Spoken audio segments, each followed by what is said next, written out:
मैंने 5 कर दिए।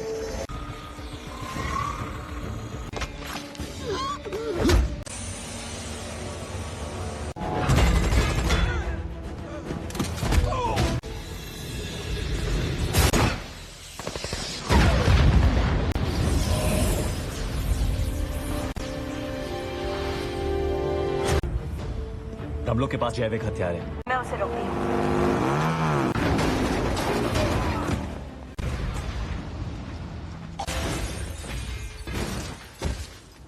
मैं उत्तर की तरफ जा रहा है।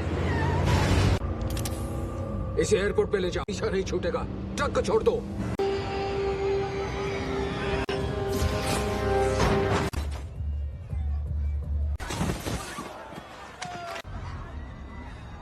गन फेंक दो, फेंक दो, कहां ना फेंको। हैंडसम लगता हूं ना, इतना सब कुछ होने के बाद बनता है तुम्हें। तुम्हारा यार, तुम्हारा दोस्त बक मेरे सामने बहुत जज्बाती हो रहा। जब तक उसका ब्रेन वॉश नहीं किया, वो तुम्हें कुछ कहना चाहता था। उसने मुझसे कहा अब मुझे जाना होगा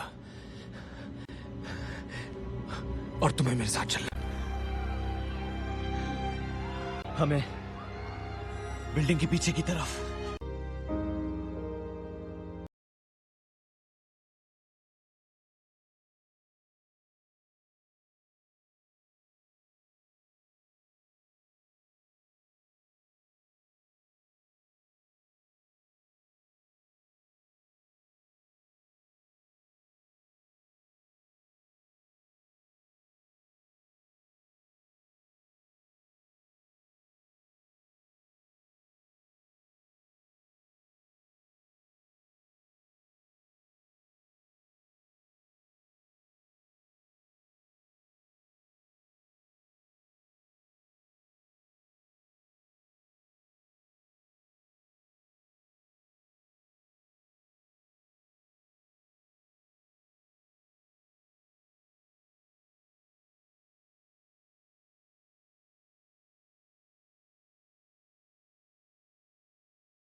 Everyone thinks Captain America, Civil War is a debate.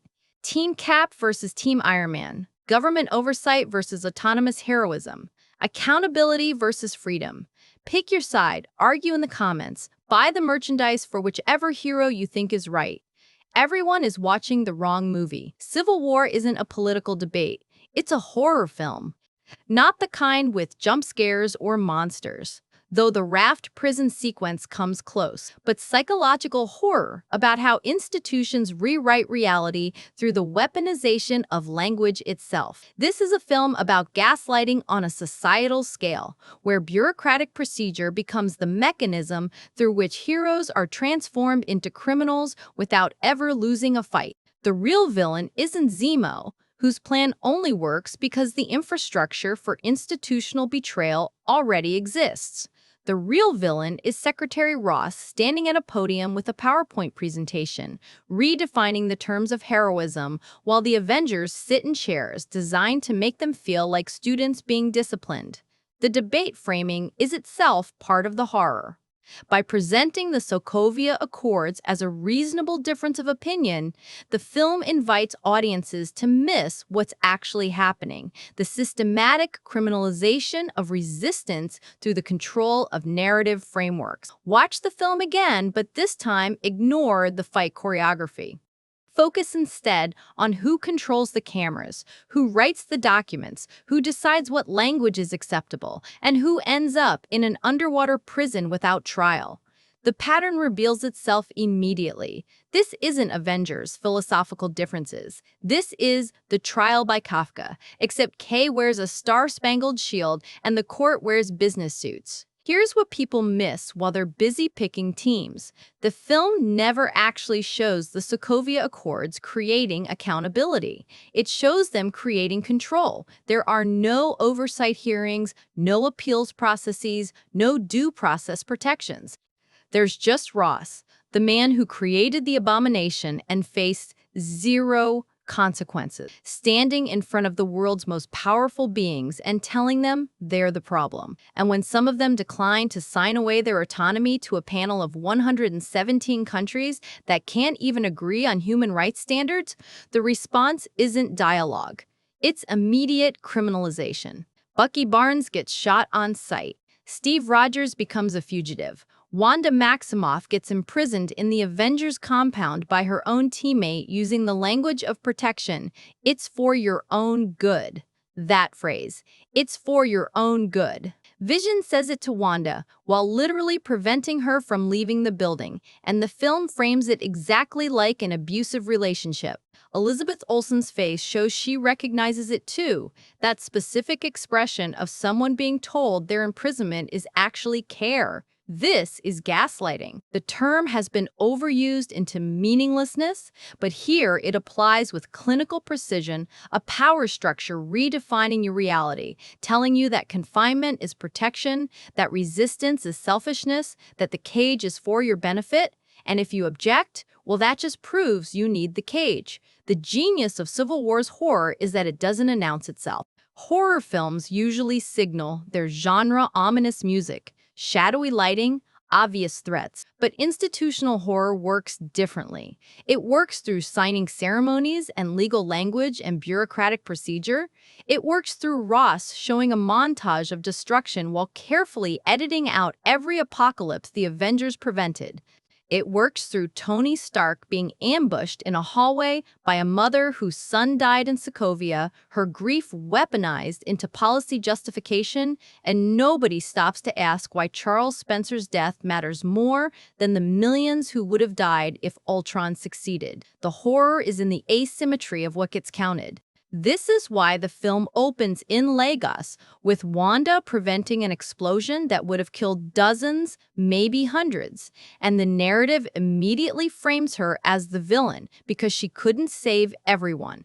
The building's destruction becomes her failure, not her success at damage control during an active combat situation against a biological weapon. CNN doesn't show the suicide vest. They show the fire. And just like that, through editorial choice, a hero becomes a terrorist. The horror isn't that this happens. The horror is how fast it happens, how easily, how everyone just accepts the new framing. The debate that audiences think they're watching, government oversight, yes or no, is a false binary that obscures the film's actual argument, because Civil War doesn't present the Accords as flawed but well-intentioned policy. It presents them as a mechanism of control masquerading as accountability, and it demonstrates this through every single interaction with the institutional apparatus they create. When Team Cap is captured after the airport, they're not arrested.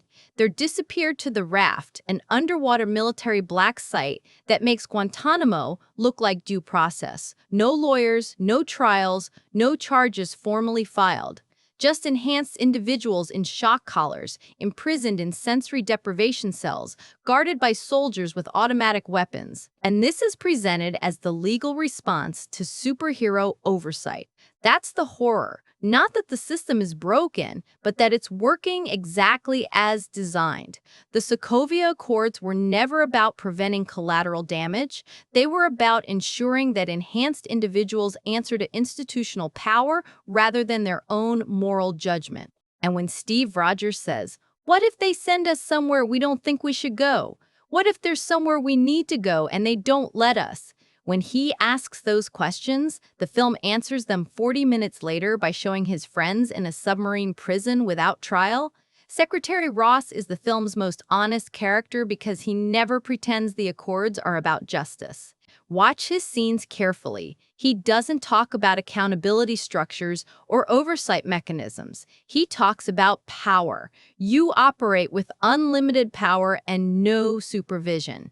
That's something the world can no longer tolerate. Not your methods need improvement or we should develop better coordination. No, The world can no longer tolerate your existence outside our control. And when Tony asks what happens if they don't sign, Ross responds, then you retire, not negotiate, not discuss alternatives, comply or become obsolete. This is bureaucratic language revealing the threat underneath. We will redefine you out of legitimacy. The film's structure reinforces this thesis through its treatment of Zemo, who operates as both antagonist and proof of concept. His entire plan relies on the Sokovia Accords creating the infrastructure for the Avengers' destruction. He doesn't need to defeat them, he just needs to ensure they're fighting each other while the system criminalizes their resistance. Zemo is horrifying, not because he's physically powerful, but because he understands what the audience misses, that institutional narrative control is more powerful than any super soldier serum. He weaponizes the state apparatus by feeding it what it wants, confirmation that enhanced individuals are dangerous, unstable, uncontrollable. And the apparatus responds exactly as designed, with violence dressed as procedure. This is why the airport battle is framed as a tragedy rather than triumph. Yes, it's spectacular. Yes, the one-take shots and Giant Man reveal are visually stunning. But watch what the film is actually showing. Heroes calling each other criminals. Steve Rogers, Captain America, the man who represents the idealized American moral compass, labeled a fugitive for refusing to let his friend be executed without trial. And the fight itself? It's the system's victory.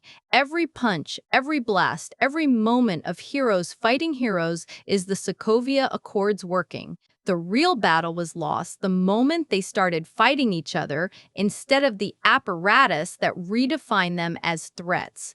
The raft sequence deserves its own analysis, and it will get one. But here's why it matters for understanding the film's genre. It's shot like a horror movie. Blue fluorescent lighting, dehumanizing camera angles, the slow reveal of the prison's architecture cells designed for enhanced individuals, shock collars calibrated to their specific abilities, soldiers treating them like specimens rather than people, and Clint Barton locked in a cage telling Tony, you gotta watch your back with this guy. There's a chance he's gonna break it. That's not banter. That's a man recognizing betrayal. The horror of realizing your friend put you in a black site prison to prove he's on the right side of institutional power. Tony's arc is tragic because he's not a villain. He's a victim of the same institutional manipulation as everyone else, just pointed in the opposite direction. Miriam Sharp stops him in the hallway and delivers the name of her son like an accusation, Charles Spencer. And Tony, already guilt-ridden about Ultron, accepts this framing without question. He doesn't ask whether Charles would have preferred that Wanda fail to stop Crossbones, allowing the biological weapon to detonate in the crowded market. He doesn't calculate the lives saved versus lost. He just absorbs the guilt and translates it into policy. We need oversight. But Ross doesn't offer oversight. He offers control, and Tony, in his grief, can't see the difference. This matters for understanding why the film ends not with reconciliation, but with fracture. Steve sends Tony a phone with a single number programmed, an untraceable burner, a way to contact him outside legitimate systems because legitimate systems have been weaponized. And the film presents this as the only option left for heroes who refuse to let procedure replace justice. Steve's final voiceover. I'm not looking for forgiveness, and I'm more than willing to accept the consequences of my actions, is not an apology. It's a recognition that he's been redefined as criminal, and he's accepting that label rather than accepting the cage. The horror of Civil War is that it shows how authoritarianism arrives, not with jackboots and obvious tyranny, but with PowerPoint presentations and signing ceremonies, with bureaucrats in suits explaining that your autonomy is actually dangerous, with euphemistic language that calls imprisonment protective custody and calls resistance unsanctioned activity, with systems that rewrite the terms of heroism itself so that saving the world becomes suspicious if you didn't get permission first. This isn't a movie about two equally valid perspectives. It's a movie about institutional gaslighting, about how power structures criminalize resistance by controlling the language used to describe it. And audiences missed it because the film is so technically accomplished at presenting itself as a balanced debate that people forgot to notice who ends up in prison and who stays free. So when you watch Civil War, don't ask which side is right. Ask who has the power to define what right means. Ask who controls the cameras that frame the narrative. Ask why heroes need to sign documents written by the same governments that created Hydra, weaponized the Hulk, and launched nuclear weapons at Manhattan. Ask what kind of accountability system begins with a submarine prison. Ask why this is a horror film disguised as a superhero movie. And then ask yourself, did the disguise work on you? The horror of Civil War announces itself in the opening minutes, but disguised so effectively that audiences register it as action. Lagos, Nigeria. Crossbones has a biological weapon. Wanda Maximoff uses her powers to contain the explosion, redirecting it upward to minimize casualties. The blast hits a building. 11 Wakandan aid workers die. And within seconds, literally within the narrative's next breath, Wanda transforms from hero to villain, not through her actions, but through how those actions are framed. Watch what the film shows you versus what it tells you. We see Wanda's face, the horror of unintended consequences. We see Steve trying to comfort her. We try to save as many people as we can. Sometimes that doesn't mean everybody. This is combat triage logic, the mathematics of impossible choices. But then the film cuts to television news coverage, and suddenly we're not watching the same event anymore. The news shows the building burning. It shows bodies being carried out. It shows protesters with signs. What it doesn't show, what CNN carefully edits out of its montage, is the suicide vest Crossbones was wearing, the crowded marketplace where he triggered it, the hundreds who would have died if Wanda had done nothing. This is the first evidence of the film's thesis about narrative control. The news media, the apparatus that shapes public understanding, shows destruction without context. It frames Wanda as perpetrator rather than preventer because that framing serves a specific agenda. And within 3 scenes, Secretary Ross is standing in front of the Avengers using that same footage to justify the Sokovia Accords. The Lagos incident isn't treated as a tragedy of war, it's weaponized as evidence of superhero recklessness. The editorial choice to exclude context is itself an act of institutional violence, rewriting moral reality through selective presentation. But here's what makes this horror rather than just media criticism. Nobody in the film challenges the framing, not even Steve, who was there, who knows exactly what Wanda prevented. The narrative has already been written, and the Avengers accept it. They sit in the conference room like students being disciplined, watching Ross's PowerPoint presentation, absorbing the guilt he's assigning them. This is gaslighting's first stage, making victims doubt their own perception of events. You think you saved lives? The institutional narrative says otherwise, and the institution has cameras. Language as weapon, the vocabulary of control. Ross's presentation deserves frame-by-frame analysis because it's a masterclass in bureaucratic horror. He dims the lights, literally creating an environment where the Avengers can't see clearly, and shows them a montage: New York, Washington, D.C., Sokovia, Lagos. Cities, destruction, chaos. While a great many people see you as heroes, Ross says, his voice carrying the patronizing tone of someone explaining reality to children, there are some who would prefer the word vigilantes. Stop there, unpack that sentence. Some who would prefer, as if word choice is merely aesthetic, as if calling someone a vigilante versus a hero is just a difference in taste rather than a fundamental redefinition of legitimacy. Ross is introducing the concept that the Avengers don't get to define themselves. That definition is now under institutional control. And he delivers this while showing footage carefully edited to maximize destruction and minimize context. The New York footage shows buildings collapsing. It doesn't show the nuclear weapon the World Security Council launched at Manhattan, the one Tony Stark barely stopped by flying it through a wormhole. The Washington, D.C. footage shows helicarriers crashing into the Triskelion. It doesn't show that those helicarriers were Hydra's weapon, designed to execute 20 million people, and Steve Rogers brought them down to prevent a fascist genocide. The Sokovia footage shows the city being destroyed. It doesn't show that Ultron Tony's creation, yes, but also a rogue AI determined to cause human extinction would have used Sokovia as a meteor to end all life on Earth. Ross knows all of this. He was there for some of it. He's not ignorant of context, he's deliberately excluding it. Because context would complicate the narrative he's constructing, the one where enhanced individuals are dangerous children who need adult supervision, the one where institutional control is framed as accountability rather than what it actually is, a power grab. And then comes the key phrase, the one that reveals everything, the Sokovia Accords. Approved by 117 countries, it states that the Avengers shall no longer be a private organization. Instead, they'll operate under the supervision of a United Nations panel, only when and if that panel deems it necessary. Only when and if. That's not oversight. Oversight implies observation, evaluation, accountability structures that review actions after they occur. Only when and if is pre-authorization. It's permission-based heroism. It means that if Hydra launches helicarriers again, the Avengers have to wait for 117 countries to debate whether stopping them is appropriate. It means that emergencies are subject to committee approval.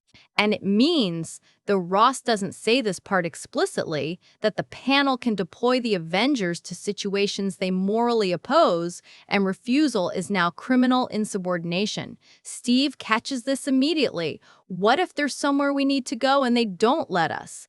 What if they send us somewhere we don't think we should go?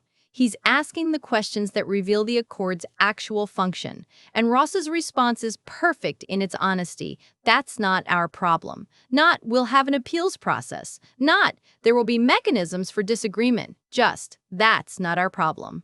Because from the institutional perspective, moral objection by enhanced individuals is itself the problem being solved. The Sokovia Accords aren't about improving superhero operations. They're about ensuring that enhanced individuals can never again act according to their own judgment. They're about replacing individual moral agency with institutional authorization. And when Steve asks what happens if they don't sign, Ross responds, then you retire. Not negotiate, not find alternatives, comply, or become obsolete.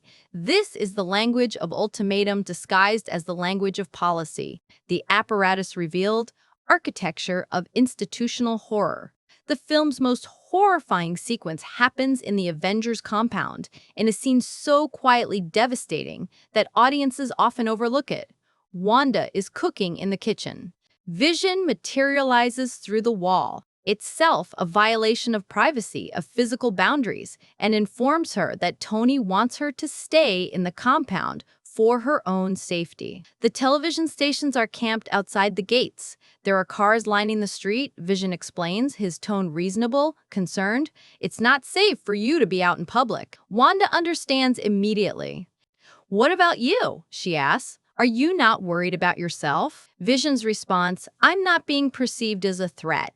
There it is, the truth underneath the euphemism. Wanda is being confined not for her safety, but because she's perceived as a threat. And perception, we've already learned, is controlled by institutional narrative.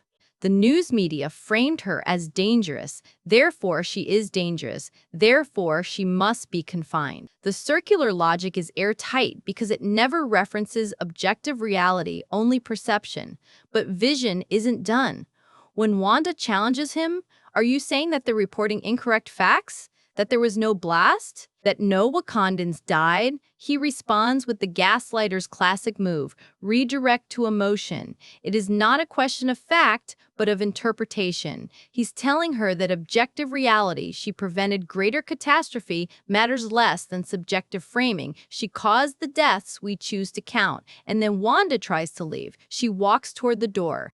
And Vision, her teammate, her friend, the being she's been developing feelings for, blocks her path. Not physically at first, just stands in front of the door. She tries to move past him. He gently stops her, holding her back. I'm asking you, Wanda says, her voice breaking, to move. Vision's response is the film's most chilling line. I cannot, not, will not, cannot. Not, as if his prevention of her departure is a law of physics rather than a choice, as if imprisoning her is something happening to both of them rather than something he's actively doing to her. This is the language of the bureaucrat who claims they're just following orders, the language that displaces agency onto abstract systems. And when Wanda's powers flare in response, Vision says, "Please don't make me do this. Don't make me." The abuser's plea. Don't make me hurt you. Don't make me lock you up. This is your fault for resisting. And the most horrifying part is that Vision believes it. He's not a villain. He's a good person who has internalized the institutional narrative so completely that he can imprison someone he cares about while genuinely believing it's protective custody. The film shoots this scene with suffocating intimacy. Close-ups on Wanda's face as she realizes she's a prisoner, the domestic space of the kitchen transformed into a cage. No dramatic score, just silence and the sound of Wanda's breathing.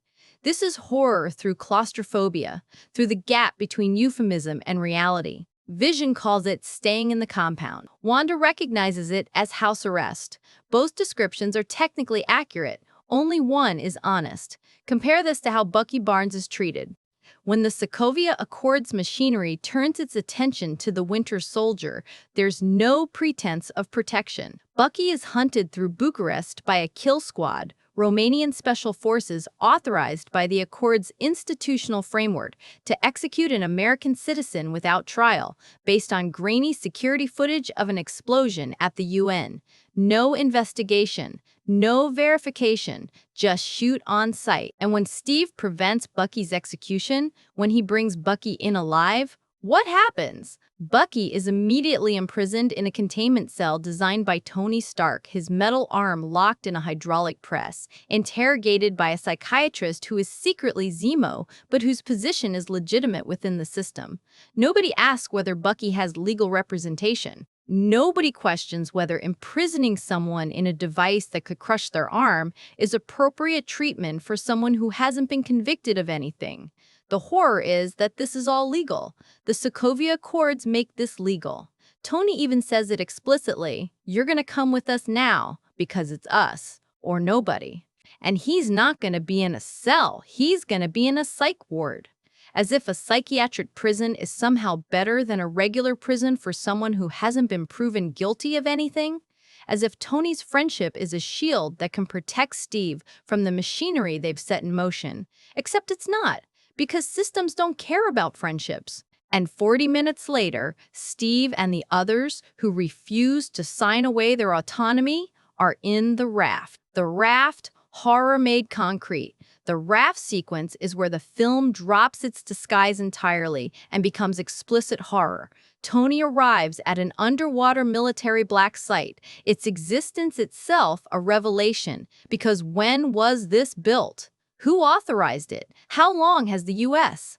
government had a submarine prison for enhanced individuals and walks through corridors lit with fluorescent blue, past armed guards in riot gear, to visit his friends in sensory deprivation cells? Sam Wilson in a straitjacket hanging from chains, Scott Lang in a cell so small he can barely move, Clint Barton behind reinforced glass, shock collar around his neck. Wanda Maximoff, the woman who was in protective custody at the compound, now in an actual cell, wearing a straitjacket and a collar designed to neutralize her powers, treated like Hannibal Lecter. This is what the Sokovia Accords accountability looks like in practice. Not oversight hearings or review boards, not investigations or trials. Just immediate imprisonment in a black site designed specifically to hold enhanced individuals, built before the Accords were even signed, waiting for its prisoners. Tony's conversation with Sam reveals everything about how quickly institutional narrative rewrites reality. Sam asks Tony, "How's Rhodes?" Tony responds, "He's in physical therapy, he'll walk again." And Sam says, "Good." I'm glad. You don't mean that, Tony says. Yeah, I do, Sam insists. And then Tony explodes. You broke his back. You paralyzed him. This is gaslighting. Tony is rewriting cause and effect to assign guilt. Vision fired the beam that hit Rhodey Vision, who signed the accords and was fighting on Tony's side. Rhodey fell because he was chasing Sam and Bucky, whom Tony brought to the fight after assembling both teams for an airport battle. The Sokovia Accords created the conditions where heroes fought heroes instead of coordinating against Zemo. But Tony has internalized the institutional narrative so completely that he genuinely believes Sam is responsible for an accident caused by Vision while enforcing a law Sam opposed. And the film doesn't let Tony's distortion stand unchallenged. Clint provides the rebuttal. The futurist, gentlemen, the futurist is here. He sees all. He knows what's best for you, whether you like it or not. The sarcasm is vicious because Clint recognizes what's happening, that Tony has appointed himself arbiter of justice, that he's using institutional power to punish people for disagreeing with him, that the raft is his doing. Give me a break, Barton, Tony responds. I had no idea they'd put you here. Yeah, well, you knew they'd put us somewhere, Clint says. And then, you gotta watch your back with this guy. There's a chance he's gonna break it. That's not banter between teammates. That's a man recognizing betrayal. The horror of realizing that your friend signed the paperwork that put you in a black site prison, that Tony's signature on the Accords gave Ross the authority to disappear American citizens to an underwater facility without trial, that good intentions and institutional power create this outcome. But Tony still doesn't see it. He demands information about Steve's location, threatens to leave them all in the raft if Sam doesn't tell him. Sam refuses, and Tony starts to leave until Sam stops him with, "When you do find him, don't call me. I don't want to hear about it. I really don't." Because Sam can see what Tony can't, that Tony is being used, that his guilt about Ultron and Rhodey has been weaponized into hunting Steve Rogers, his closest friend, the one person who consistently sees through institutional corruption. The raft represents the logical endpoint of the Sokovia Accords' actual purpose.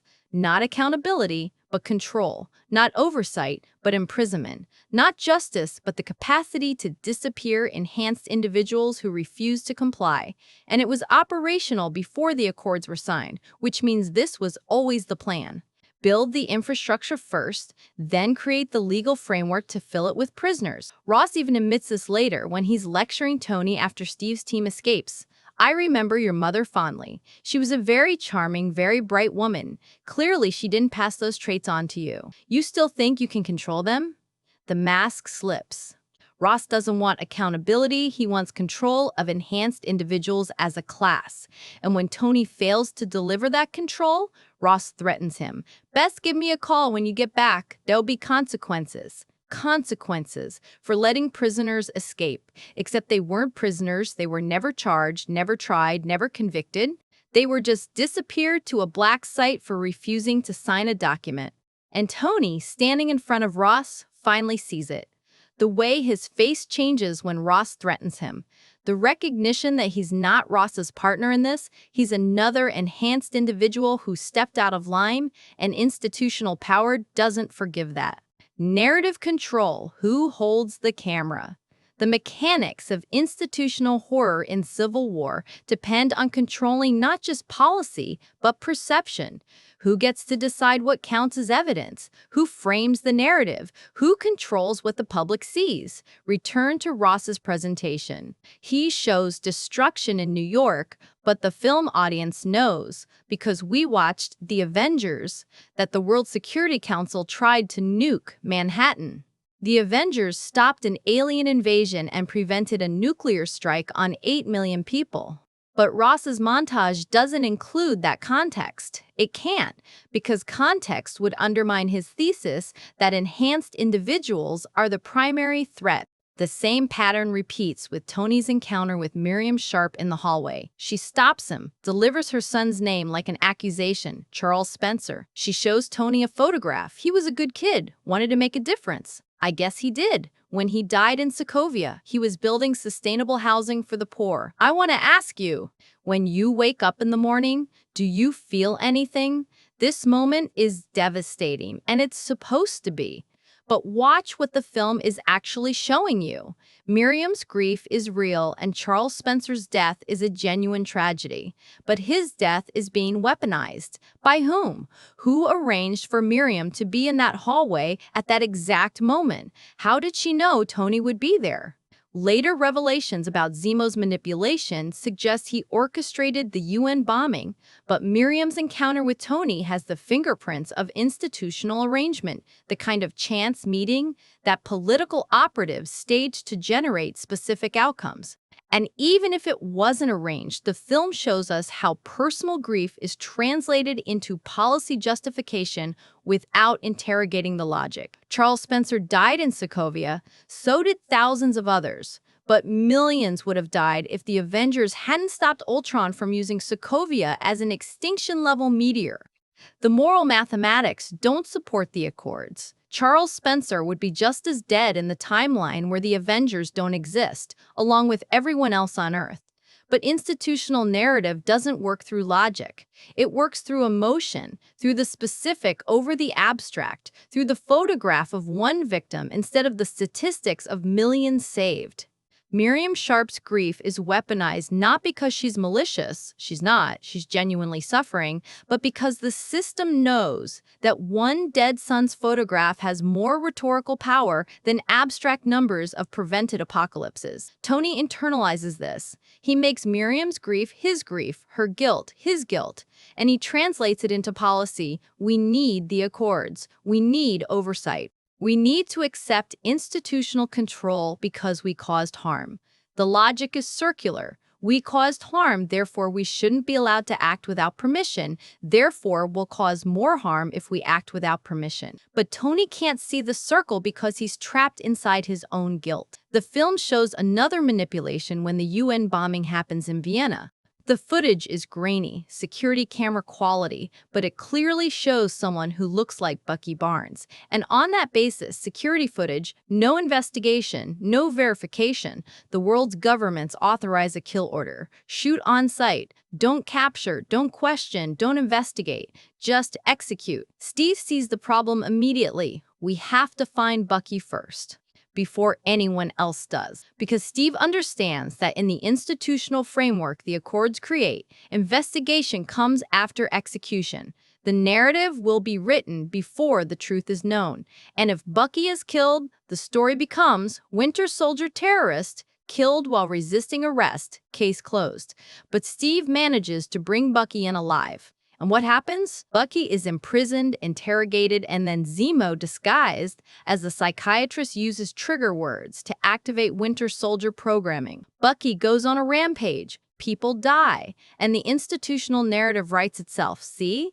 We told you he was dangerous. This is why we need the Accords. Enhanced individuals can't be trusted. Except the whole sequence happened because the institutional apparatus imprisoned someone without due process, allowed an imposter psychiatrist access to him, and created the conditions for disaster. The Accords didn't prevent the Vienna casualties, they created them. But that's not how the story will be told. Story will be Bucky Barnes, terrorist, Winter Soldier, killed X people while escaping custody. The footage of Tony Stark's containment cell being torn apart will play on every news channel. The context that Zemo orchestrated this, that Bucky was a victim of Hydra's programming, that the institutional apparatus enabled all of it, won't make the montage. This is how narrative control works. You don't need to prevent the truth from existing. You just need to control which parts of the truth get amplified. And institutions have cameras, platforms, official statements, press conferences. Steve Rogers has his word. In the battle between institutional narrative and individual testimony, the institution wins by default. The proof structure, how evidence compounds. These scenes don't just individually support the thesis, they create a cumulative pattern that reveals the system's actual function. Watch the progression. Lagos, individual action. Wanda prevents greater tragedy. Institutional framing. Wanda caused deaths.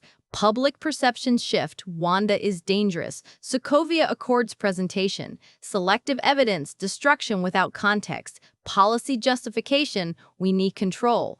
Policy justification, we need control. Binary choice, sign or retire. Wanda's confinement, euphemistic language, protective custody. Take W, physical imprisonment, cannot leave. X, lighting, it's for your own good. Bucky's capture, summary execution, authorized. Tag W, imprisonment without charges. Interrogation enabling further trauma. The raft, infrastructure revealed. W, enhanced individuals in sensory deprivation. No trials, no lawyers, no due process. Each scene is a step in the institutional apparatus's operation, and the pattern is always the same. The system redefines reality through language, enforces compliance through threat of violence, and presents this as legitimate through procedural justification. Sign the document, stay in the compound, report to the panel, comply or be disappeared to a black site. The horror isn't that the system is broken. The horror is that it's working exactly as designed. And the film proves this through its treatment of Secretary Ross, who faces no consequences for creating the abomination, for weaponizing gamma radiation, for pursuing Bruce Banner across continents.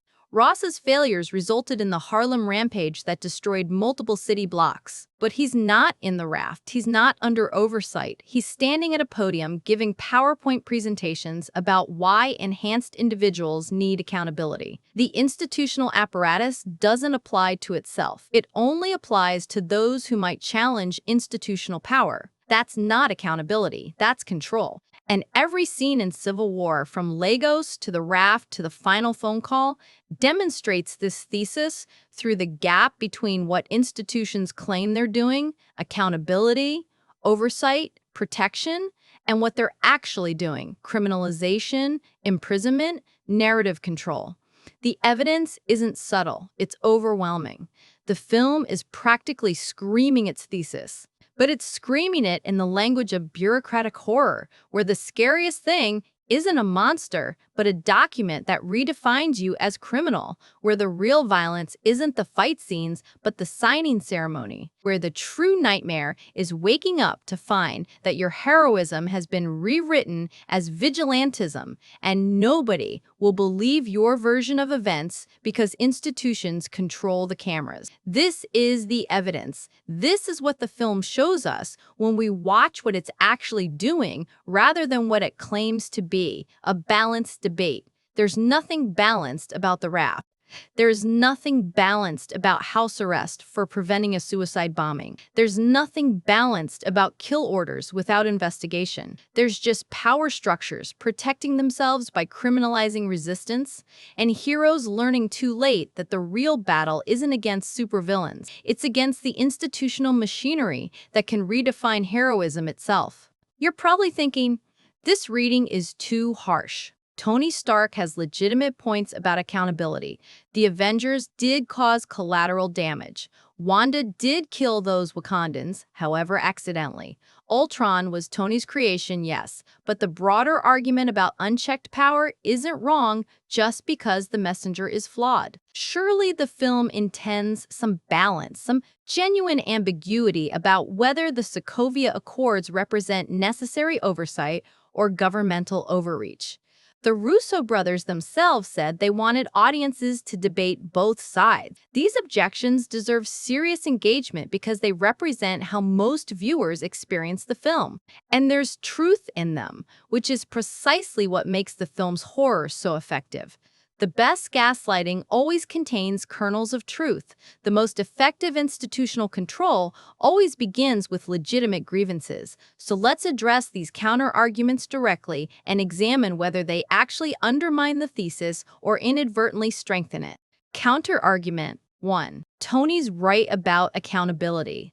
The strongest version of this objection runs like this. The Avengers operate with extraordinary power and cause massive collateral damage. New York, Washington, D.C., Sokovia, Lagos. These aren't minor incidents. People died. Families were destroyed. Wanda's powers killed 11 Wakandans who were providing humanitarian aid. Tony's guilt about Ultron isn't manipulation. It's appropriate moral responsibility. Someone needs to answer for these consequences, and self-regulation clearly isn't working. The Sokovia Accords, whatever their flaws, represent a necessary step toward making enhanced individuals answerable to democratic institutions rather than their own judgment. This argument sounds compelling until you examine what the Accords actually create versus what accountability should mean. Accountability requires several components: transparent review processes, the ability to appeal decisions, proportional consequences tied to actual wrongdoing, and, crucially, consistent application of standards. The Sokovia Accords provide none of these things. Consider what happens to Team Cap after the airport battle. They're captured and immediately transported to the Raft, an underwater military black site, without trial, without formal charges, without access to legal representation. Sam Wilson hangs in a straitjacket. Wanda Maximoff wears a shock collar. Scott Lang is confined to a cell barely larger than a coffin. This isn't accountability. This is punishment without due process, detention without conviction, imprisonment without even the pretense of judicial review. Now compare this to Tony Stark's treatment after Ultron. Tony created an artificial intelligence that attempted to cause human extinction, succeeded in destroying an entire city, and killed thousands. His accountability? He signs the Sokovia Accords and continues operating as Iron Man under the same government that just granted him immunity from consequences for nearly ending the world. No prison, no trial, not even a formal investigation. He faces congressional hearings where he charms senators and walks away. Or examine Secretary Ross's history. Ross weaponized gamma radiation in an attempt to recreate the super soldier serum, transforming Emil Blonsky into the Abomination. The Abomination rampaged through Harlem, destroying multiple city blocks, killing dozens, causing tens of millions in property damage. Ross's response to this disaster? Continued pursuit of Bruce Banner. His accountability? A promotion to Secretary of State, and the authority to lecture the Avengers about responsibility. The pattern reveals itself. Accountability under the Sokovia Accords means control of enhanced individuals who might resist institutional power, not actual moral responsibility for harm caused. If the Accords were genuinely about accountability, Tony would be in the raft next to Wanda. Ross would be imprisoned for his role in creating the Abomination. The World Security Council members who authorized a nuclear strike on Manhattan would face war crimes tribunals. But none of that happens. Because the Accords aren't about accountability, they're about ensuring that enhanced individuals answer to institutional authority. And the film proves this through the absence of any actual accountability mechanism. There are no oversight hearings, no review boards examining Avengers operations, no transparent processes for evaluating whether missions were justified. There's just a panel of 117 countries that can deploy the Avengers only when and if that panel deems it necessary. That phrase, "only when and if," reveals the Accord's actual function. It's not post-action review, it's pre-authorization. It means the Avengers can only act with permission. And when Steve asks the obvious question, what if there's somewhere we need to go and they don't let us? Ross's response is perfect in its honesty. That's not our problem. So yes, Tony is right that the Avengers' actions have consequences, but the Sokovia Accords don't create accountability for those consequences. They create a permission structure that ensures enhanced individuals can never again act according to their own moral judgment. That's not accountability. That's control.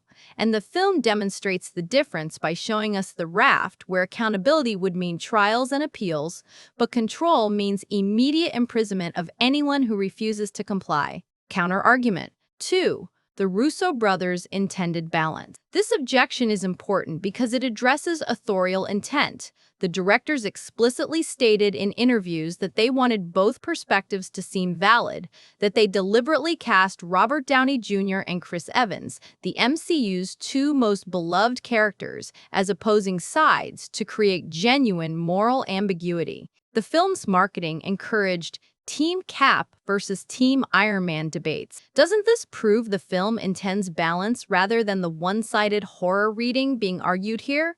The short answer is, what filmmakers say they're doing and what the film actually does are often radically different things.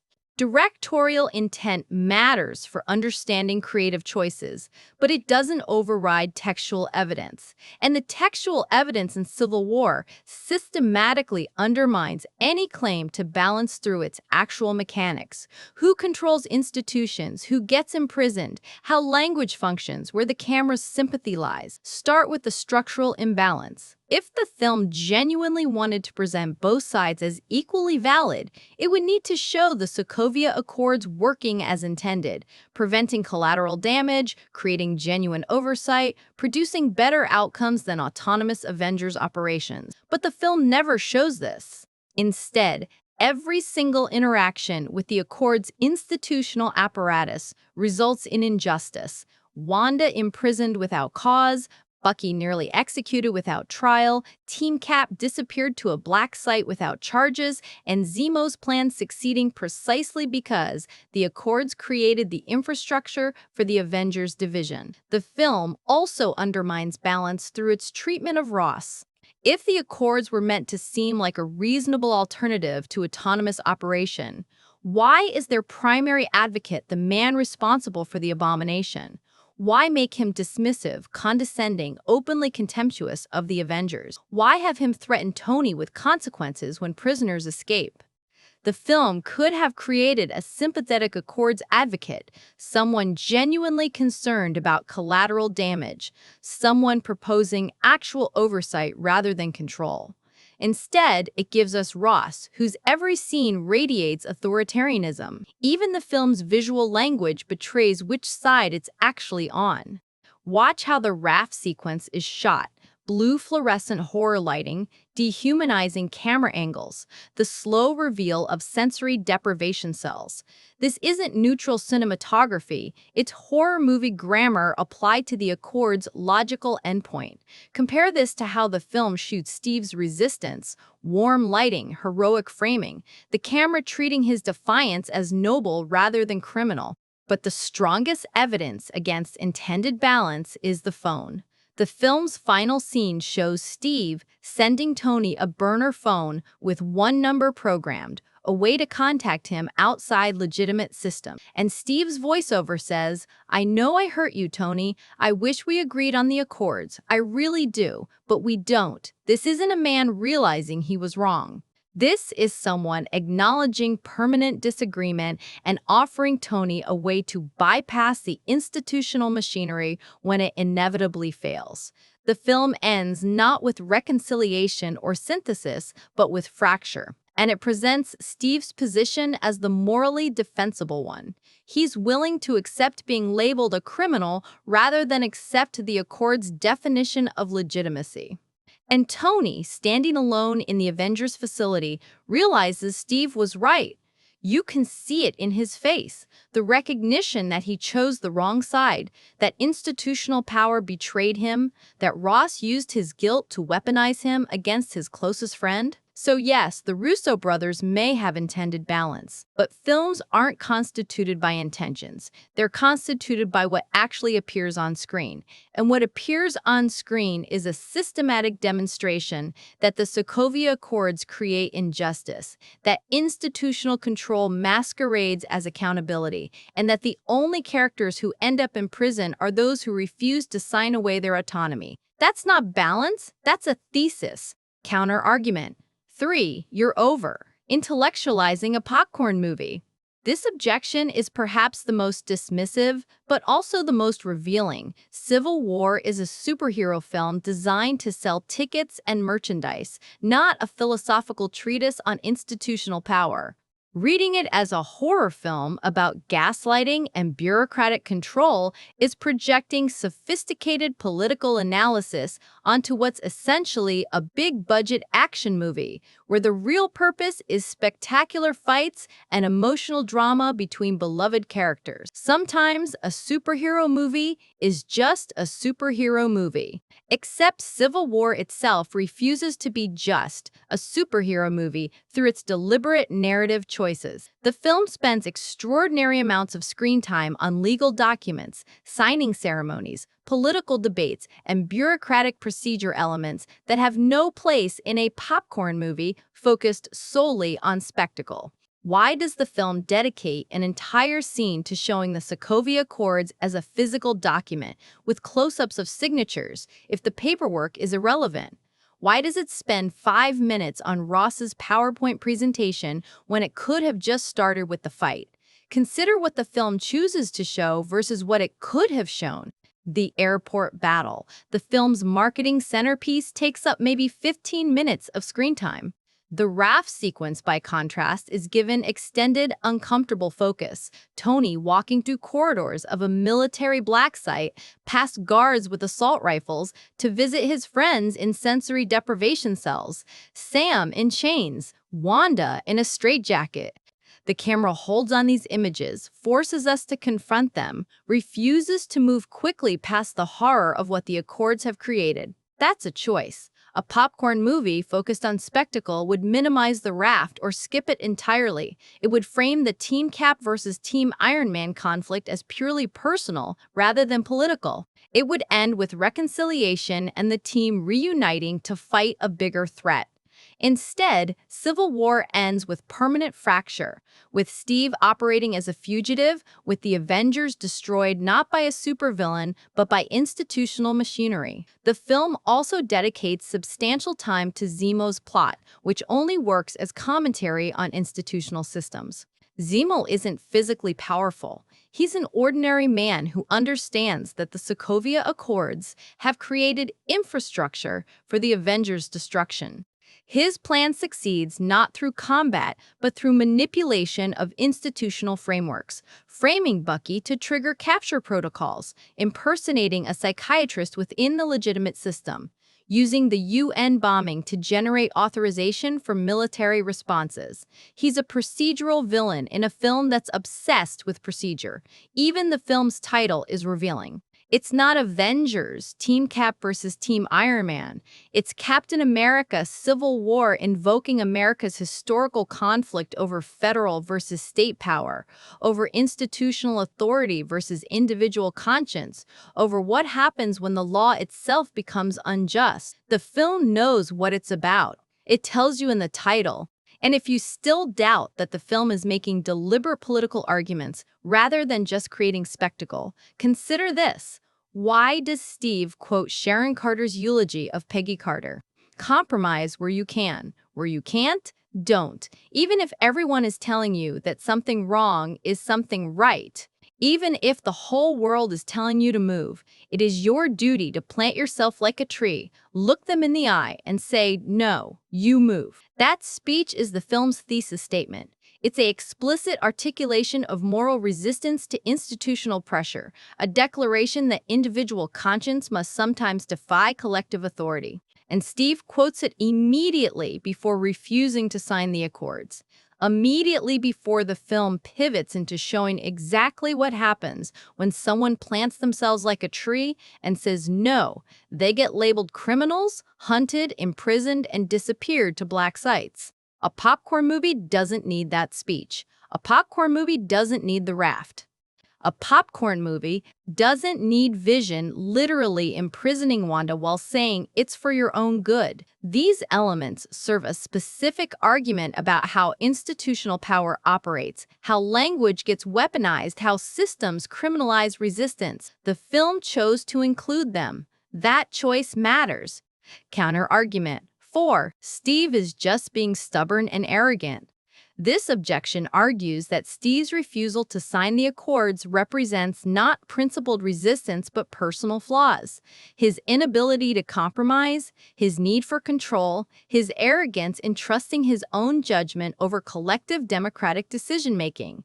After all, 117 countries signed the Accords. Who is Steve Rogers to override the democratic will of most of the world? His insistence on protecting Bucky, regardless of evidence, is personal loyalty overriding justice. His refusal to compromise makes him partially responsible for the team's destruction. This reading misses that the film systematically validates Steve's instincts through the narrative structure. Consider Steve's track record across the MCU. In The Winter Soldier, Steve discovers that S.H.I.E.L.D., the intelligence agency he trusted, has been infiltrated by Hydra at the highest levels. His institutional skepticism wasn't paranoia, it was pattern recognition.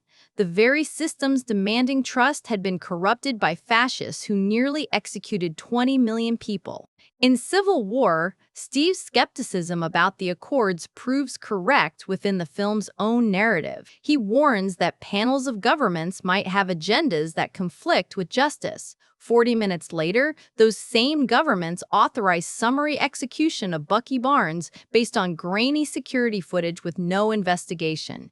He warns that giving up autonomy means they can't act when needed.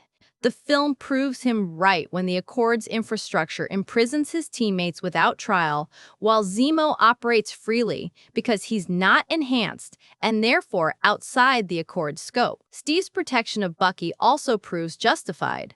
Bucky didn't bomb the UN, Zemo did, framing Bucky specifically to trigger the institutional response Steve predicted. And when the system captures Bucky, it doesn't investigate or verify, it shoots on sight, imprisons without charges, and allows an imposter psychiatrist access because he has the right credentials within the institutional framework. Everything Steve feared about the Accords happens to Bucky specifically. The stubbornness. Reading also ignores that Steve does compromise throughout the film. He brings Bucky in rather than letting him run. He tries to work within the system until the system proves itself unjust. He only operates outside institutional authority after that authority demonstrates it will imprison his friends without trial. His resistance isn't reflexive. It's responsive to the Accords' actual implementation. And the arrogance charge fails when you examine who actually shows arrogance. Tony assembles a team to capture Steve without legal authorization. He recruits a teenager and takes him to Germany for an extrajudicial operation. He tracks Steve to Siberia and attacks him based on emotion rather than evidence. Tony's certainty that he's right leads him to put his friends in the raft, to threaten them for information, to weaponize his guilt into policy that imprisons others. Steve, by contrast, repeatedly says, "I'm sorry," throughout the film, to Wanda after Lagos, to Tony about his parents.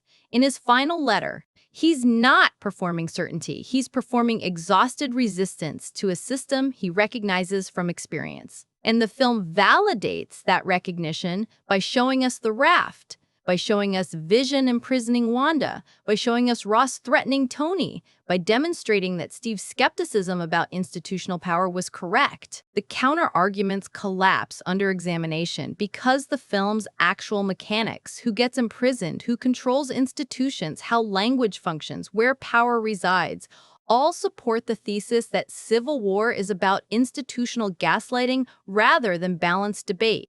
The strongest counter-arguments acknowledge real problems, collateral damage matters, accountability is necessary, but fail to demonstrate that the Sokovia Accords actually address those problems rather than exploiting them to justify control. And that failure is the point. The horror of Civil War is that legitimate grievances get weaponized into illegitimate systems. That real harm caused by Avengers becomes justification for disappearing enhanced individuals to black sites without trial. That Tony's genuine guilt about Ultron gets channeled into support for Ross, the man responsible for the abomination gaining authority over heroes who've saved the world repeatedly. The film knows what it's doing. It shows you the raft and expects you to be horrified. It shows you Vision imprisoning Wanda and expects you to recognize gaslighting. It shows you Ross threatening Tony and expects you to see that institutional power doesn't distinguish between enhanced individuals who sign and those who don't. It just wants control of all of them. The counter-arguments exist because the film's horror is so effectively disguised as superhero spectacle that audiences could watch and miss the systematic demonstration of institutional injustice. But missing it doesn't make it absent. It just means the disguise worked. And now, having examined the evidence and addressed the objections, the thesis stands: Civil War isn't a balanced debate. It's a horror film about how power structures criminalize resistance by controlling the language used to describe it. And the strongest proof is that the people making the balance argument can't point to a single scene where the Sokovia Accords function as actual accountability rather than institutional control. They can point to Tony's guilt, to Miriam Sharp's grief, to the legitimate harm caused in Sokovia, but they can't show the Accords creating justice. They can only show the Accords creating the raft. That's not balance, that's horror. The thesis that Captain America: Civil War functions as psychological horror about institutional gaslighting gains its power not just from the film's internal evidence, but from its precise positioning within 2016's cultural fault lines. This wasn't a film dropped randomly into theaters. It arrived amid a perfect storm of real-world debates about surveillance, accountability, whistleblowers, and the tension between security and liberty. Understanding this historical context reveals why the film's bureaucratic horror resonated so immediately and why its warnings about narrative control feel prophetic in 2026. Historical context: 2016's Crisis of Institutional Trust, Civil War premiered May 6, 2016, less than 3 years after Edward Snowden's revelations about NSA mass surveillance shattered public faith in intelligence agencies. The leaks, PRISM, X-Keyscore, bulk metadata collection, proved that the systems Americans trusted to protect them were systematically violating privacy under the guise of counterterrorism.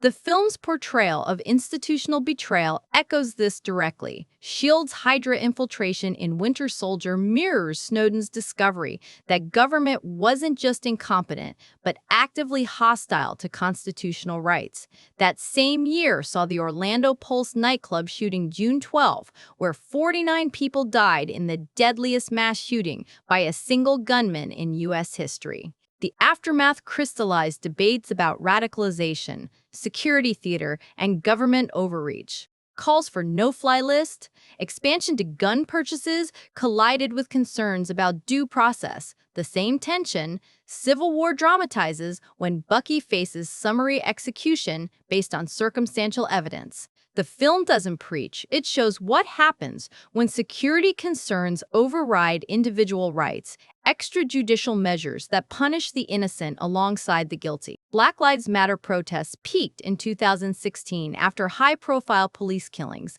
Alton Sterling, Philando Castile, forcing national reckoning with institutional violence disguised as procedure. The film's raft prison enhanced individuals in shock collars, no trials, military guards visually echoes solitary confinement debates and Guantanamo Bay's legal black hole. When Wanda wears a neural inhibitor for public safety, it mirrors less lethal restraint devices used in ways that constitute torture. Civil War literalizes the critique. What happens when governments decide certain people are too dangerous for due process? Brexit, June 23, and the U.S. presidential campaign amplified anti-establishment rage against elites and experts. Hillary Clinton's deplorables comment and Donald Trump's outsider appeal tapped the same vein. Civil War mines distrust of credentialed authority. Ross lecturing the Avengers mirrors technocratic arrogance. His PowerPoint presentation assumes enhanced individuals need adult supervision from bureaucrats who've never faced an alien invasion. The film's timing made this critique visceral. Audiences weren't abstractly debating oversight. They were living through institutional failures daily. The 2015 Paris attacks and San Bernardino shooting fueled refugee crisis debates, where European nations suspended Schengen free movement and built border infrastructure overnight. Civil War's Sokovia Accords mirror this, 11-17 countries suddenly agreeing on enhanced individual control when they can't coordinate basic refugee policy. The film shows the hypocrisy institutions weaponizing crisis to expand power while demonstrating zero competence in actual governance. Evolution of interpretation from balanced debate to horror prophecy. Initial 2016 reception treated Civil War as both sides' political allegory. Reviews praised its moral complexity, with headlines like "Marvel finally makes a political movie," The Atlantic, and "Captain America takes on Trumpism," Vox. Fans split into Team Cap versus Team Iron Man, treating the Accords debate as genuinely ambiguous. This reading dominated because 2016 audiences still trusted institutions enough to see Ross's position as plausible. Government overreach felt theoretical. Collateral damage debates seemed reasonable. Post-2016 reality shifted interpretations dramatically. Trump's 2017 travel ban, challenged as unconstitutional, echoed Bucky's kill-on-sight order security theater targeting individuals based on group identity rather than evidence. The 2018 family separations at the U.S.-Mexico border made the RAF's childlike treatment of powerful adults, Scott Lang in a tiny cell, read as literal state cruelty. By 2020, COVID lockdowns and emergency powers normalized temporary rights suspensions, making Steve's "what if they won't let us go where we need to" feel prescient. January 6, 2021 transformed Civil War into prophecy. Federal agents labeling protesters insurrectionists while ignoring elite corruption mirrored Ross redefining Avengers as vigilantes. The uneven application parading some prisoners while others walked free perfectly captured the thesis: institutional narrative determines criminality, not actions. Wanda's house arrest became BLM protester arrests. The raft echoed Capitol riot detention centers. Social media deplatforming 2020-2021 weaponized misinformation exactly as the film predicted. Platforms, private entities with government partnerships decided truth, much like Ross's panel decides heroism. Steve's burner phone lifeline to Tony became the only communication channel outside algorithmic control. By 2023, AI content moderation and hate speech databases made visions perceived as a threat chillingly literal. 2024's election cycle cemented Civil War's evolution from action flick to horror classic. Deepfake regulations and disinformation governance boards echoed the Accords' pre-authorization government's licensing speech alongside superpowers. January 2025's inauguration debates about loyalty oaths for federal employees recalled Tony pressuring Steve to sign. The film that once seemed balanced now reads as warning: institutions claiming oversight always demand control. Current cultural relevance: 2026's nightmare made real. January 2026 positions: Civil War as documentary. Trump's re-election and Department of Government Efficiency DOG initiatives promise accountability for federal agencies. Echoing Ross's presentation, streamlined bureaucracy sounds noble until you see the raft equivalent: mass firings reframed as efficiency. Enhanced surveillance, Palantir contracts, facial recognition mandates literalizes the film's cameras as power. When Ross controls Lagos footage, it prefigures Ring doorbell data feeding police databases. Domestic terrorism expansions target political dissent precisely as the thesis predicted. January 6 participants remain in pre-trial detention longer than murderers. Meanwhile, elite financial crimes go unprosecuted. The RAF's asymmetry. Team Cap imprisoned, Ross free mirrors 2026's two-tier justice. Wanda's neural inhibitor evokes Neuralink trials and therapeutic restraints for the treatment-resistant. Climate emergency powers post-2025 megastorms, grant governments, Sokovia Accords, authority, mandatory evacuations, resource allocation panels, dissent-labeled anti-science misinformation. Steve's moral resistance reads as climate protester arrests, enhanced individuals become carbon footprint trackers. Non-compliance means digital house arrest. AI governance debates make Zemo's manipulation prescient. Deepfake Bucky footage? Now routine election interference. Institutional narrative control via algorithm ensures only approved frames circulate. Logos without Crossbones vest, just like Ross edited. The burn phone symbolizes decentralized networks fighting platform hegemony. Global migration crises weaponize Miriam Sharp-style grief. One drowned child's photo justifies border walls. Charles Spencer's death justified the Accords. Both exploit emotional asymmetry. Concrete loss trumps statistical lives saved. 2026's drone strike expansions, autonomous kill lists, echo Bucky's fate, algorithmic guilt by association, no appeals. Philosophical framework, power, language, resistance. Civil War's horror aligns with Michel Foucault's Discipline and Punish, where modern power replaces sovereign violence with disciplinary normalization. The Raft isn't medieval dungeon, it's panopticon, where prisoners internalize surveillance, shock collars, isolation. Ross's presentation disciplines through guilt. Vision normalizes Wanda's confinement as safety. Enhanced individuals become docile bodies, their autonomy recalibrated through procedure. Hannah Arendt's Eichmann in Jerusalem illuminates bureaucratic evil.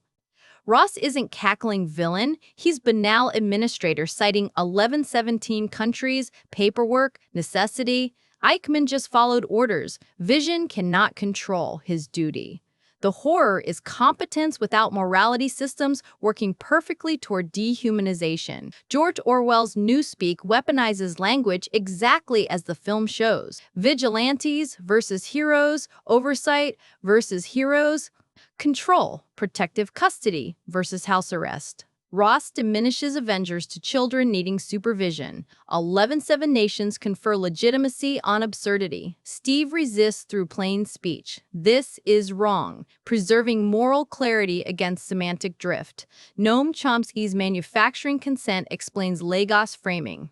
Media filters ownership, sourcing, flake. Ensure Wanda's building dominates. Crossbones vest omitted. CNN's montage serves elite consensus. Ross amplifies for policy. Miriam Sharp embodies worthy victim. Her grief authentic, weaponized through access. Carl Schmitt's political theology reveals sovereignty's core. Sovereign is he who decides on the exception. Ross embodies this. Accords suspend normal law for enhanced individuals. Bucky's kill order, Raft's existence prove exception becomes rule. Steve's resistance invokes natural right against positive law. Comparative analysis. Institutional horror lineage civil war extends V for Vendetta's institutional fascism. Norsefire's camps mirror the Raft. V's mask prefigures Steve's fugitive shield. Both show resistance born from state betrayal, heroism redefined as terrorism. George Orwell's 1984 provides linguistic template. Room 101 parallels Wanda's inhibitor. Ingsock's old thinkers, unpersoned like Team Cap. Steve's burner phone echoes Winston's diary private truth against party narrative. Florian Henkel von Donnersmarck's The Lives of Others shows surveillance normalization. Stasi agent Drayman awakens like Tony, realizing institutional loyalty imprisons humanity. Vision's conflict mirrors Weasler's duty versus recognition of inhumanity. Steven Spielberg's Minority Report literalizes pre-crime detention. Precogs predict, accords preempt. Anderton Tony enforces system until personal implication.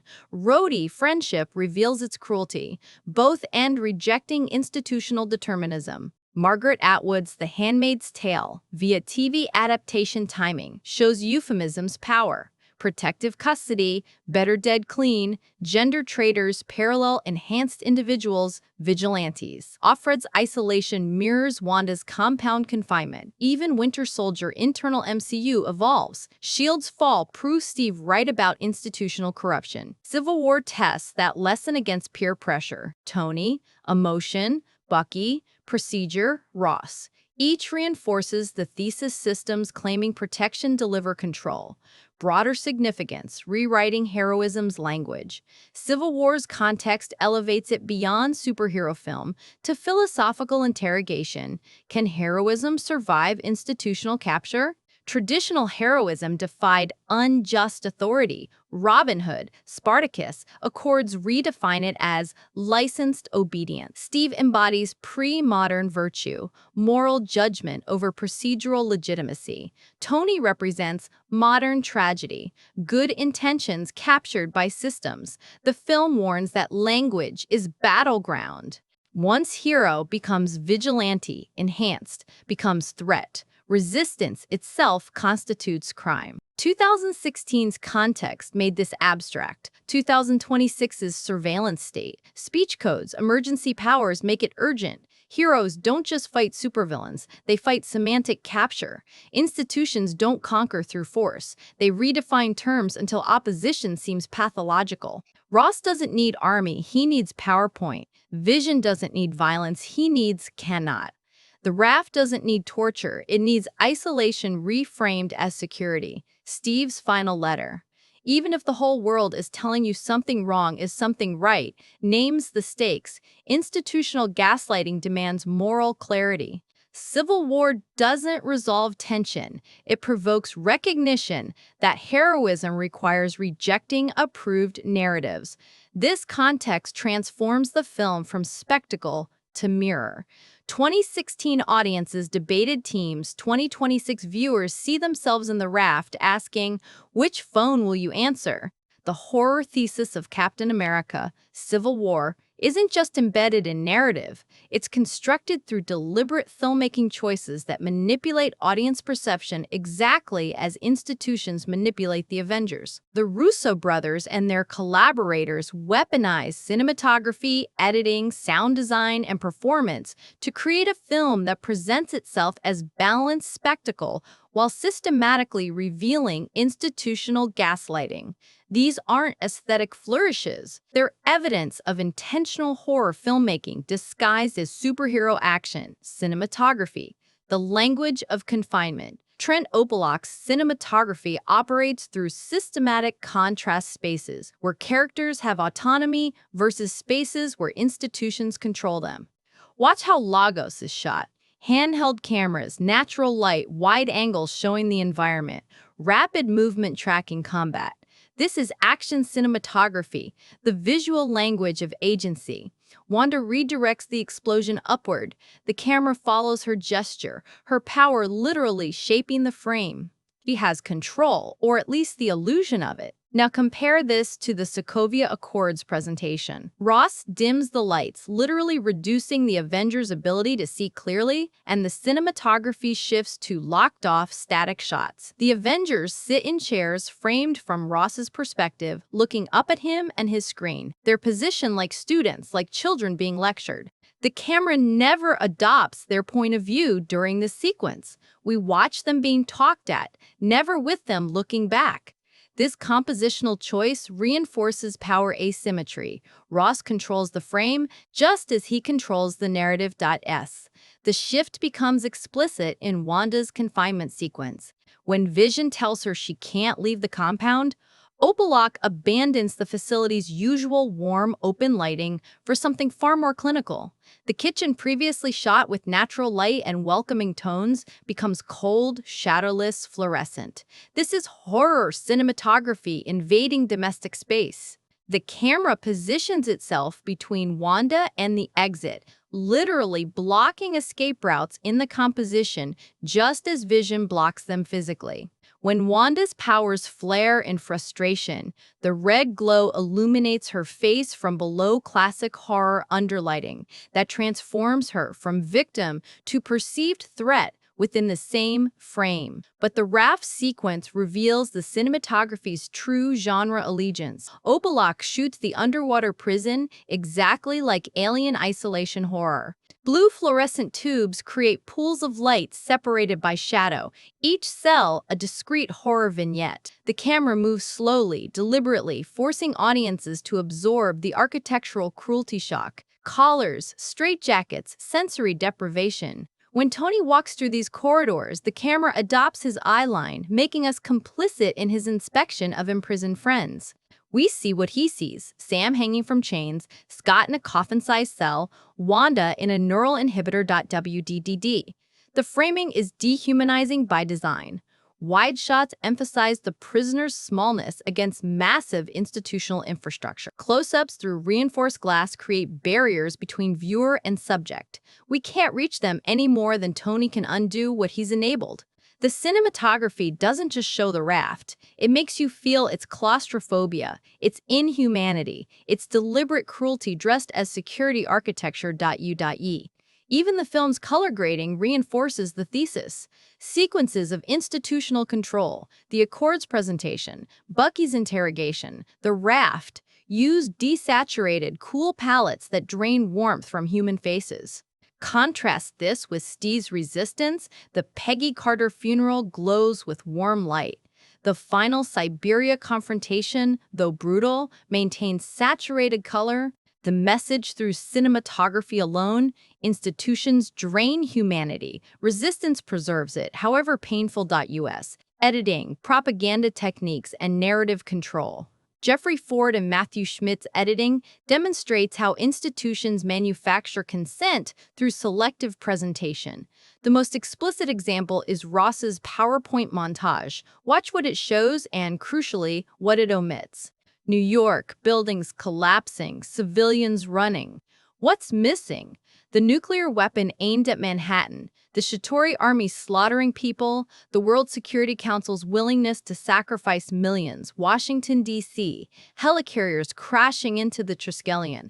What's missing? That those were Hydra weapons designed for mass execution, that Steve prevented 20 million deaths. Sokovia, a city being lifted and destroyed. What's missing? That Ultron intended to use it as an extinction-level meteor, that the Avengers evacuated civilians and prevented global annihilation.u.u. This isn't accidental. The film shows us Ross weaponizing editing itself. He's created a propaganda reel that excludes all context that would justify Avengers' actions. And the editing choice to show this propaganda within the film's narrative structure is brilliant meta-commentary. We, the audience, have seen The Avengers, Winter Soldier, Age of Ultron. We know the context Ross is hiding. The film expects us to recognize his montage as manipulation, but the Avengers, sitting in the dark, absorb it. They let his edited version replace their lived experience. This is how institutional gaslighting works. Through repetition and authoritative presentation, false narratives override truth. 9. The Lagos opening provides another example of editing as narrative control. The film shows us the complete sequence. Crossbones has a suicide vest. The market is crowded. Wanda contains the explosion and redirects it.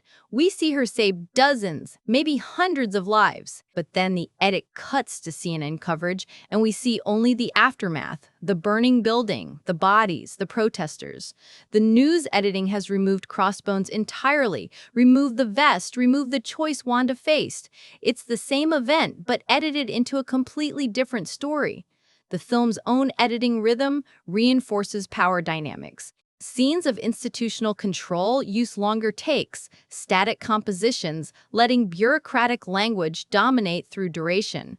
Ross's speeches aren't interrupted by quick cuts. The editing forces you to sit through them, just as the Avengers must. Conversely, Steve's arguments are often fragmented, interrupted, cut short. He tries to explain at the Accords meeting, but the editing won't let him finish. Tony interrupts, the scene cuts away. The editing itself enacts the silencing of resistance.u. The airport battles editing deserves special analysis because it's where the film's spectacle and horror thesis collide. On first viewing, the one-take shots and dynamic cutting create exhilaration.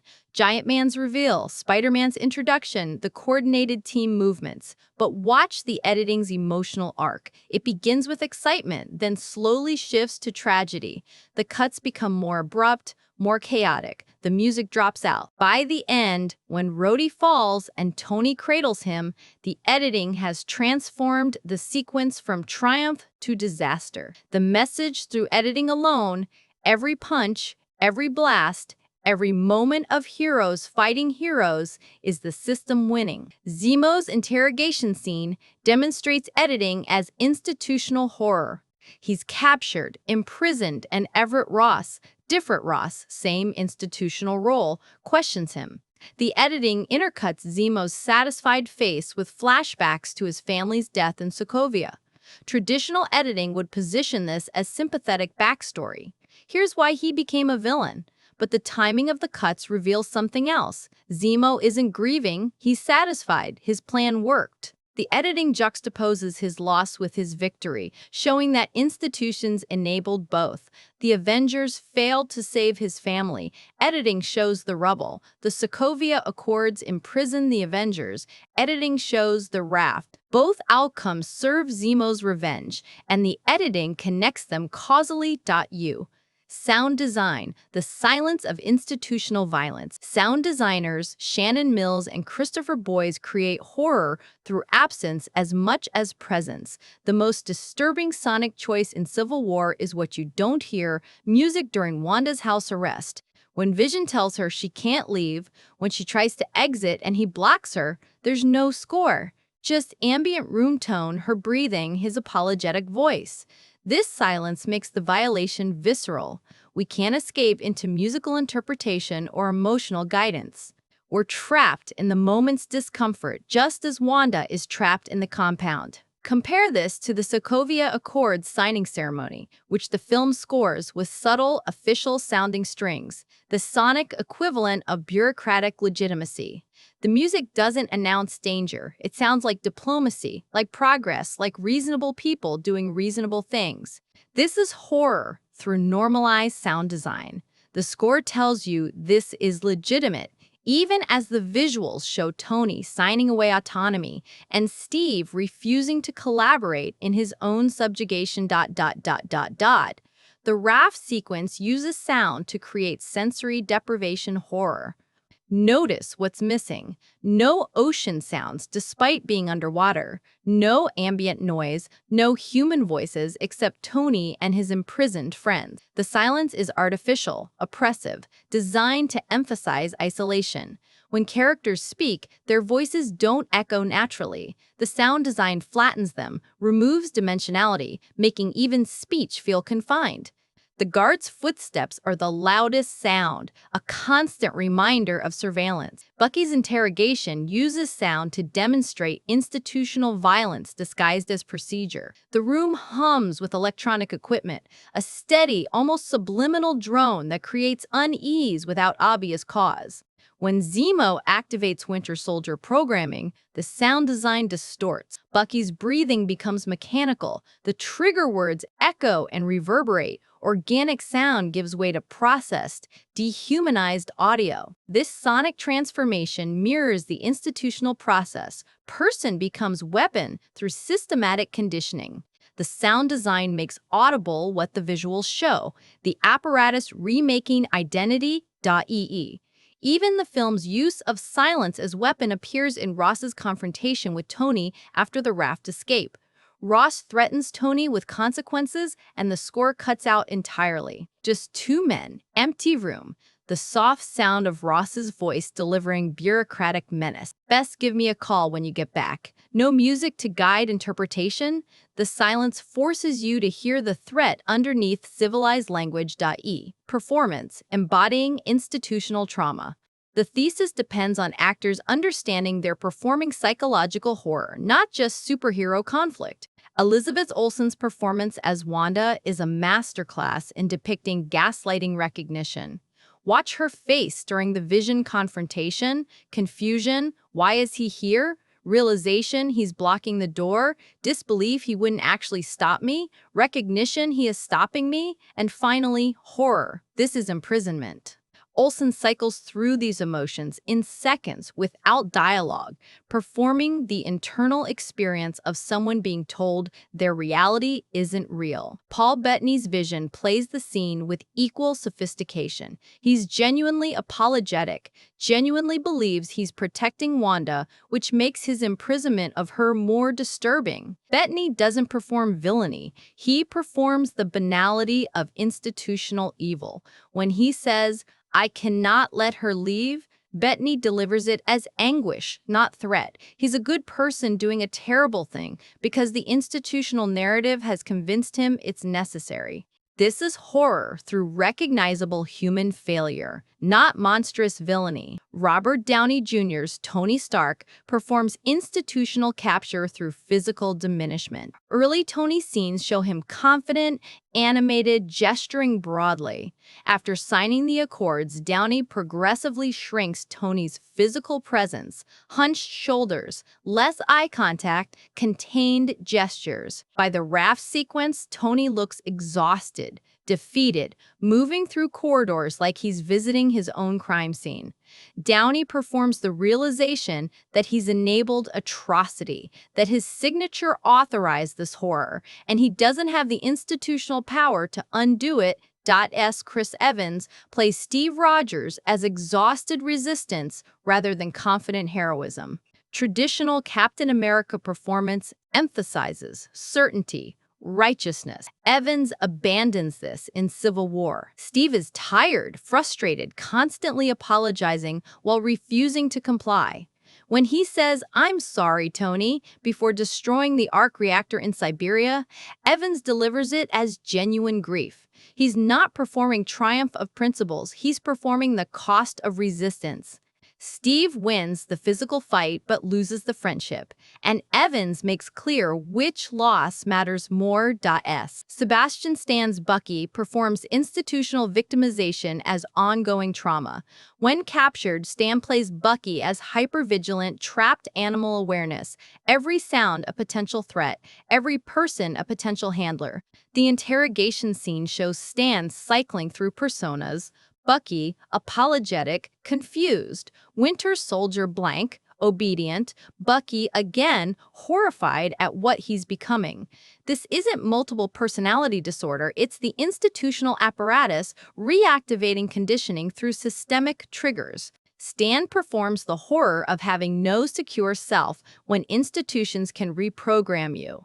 Even minor performance choices reinforce the thesis. William Hurts Ross never raises his voice. He maintains professional, reasonable tones while threatening and imprisoning people. This performance choice is crucial. Ross isn't a ranting authoritarian, he's a calm bureaucrat. The horror is in the disconnect between his civilized delivery and his violent actions. Hurt understands he's playing institutional evil, not personal villainy. Visual motifs, cages, and cameras. The film's production design and shot selection create recurring visual motifs that reinforce institutional horror. Cages appear constantly. Wanda framed by window frames and door frames during her confinement. Bucky in the containment cell with its hydraulic press, the Raft's literal cells, even the Avengers facility's glass walls, suggesting transparent imprisonment.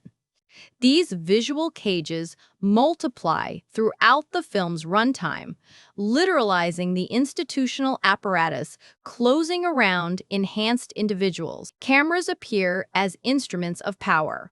News cameras at Lagos, security cameras capturing Bucky's frame job, surveillance systems in the Accords facility. The film consistently shows institutional power through camera control, who gets filmed, from what angle, with what context.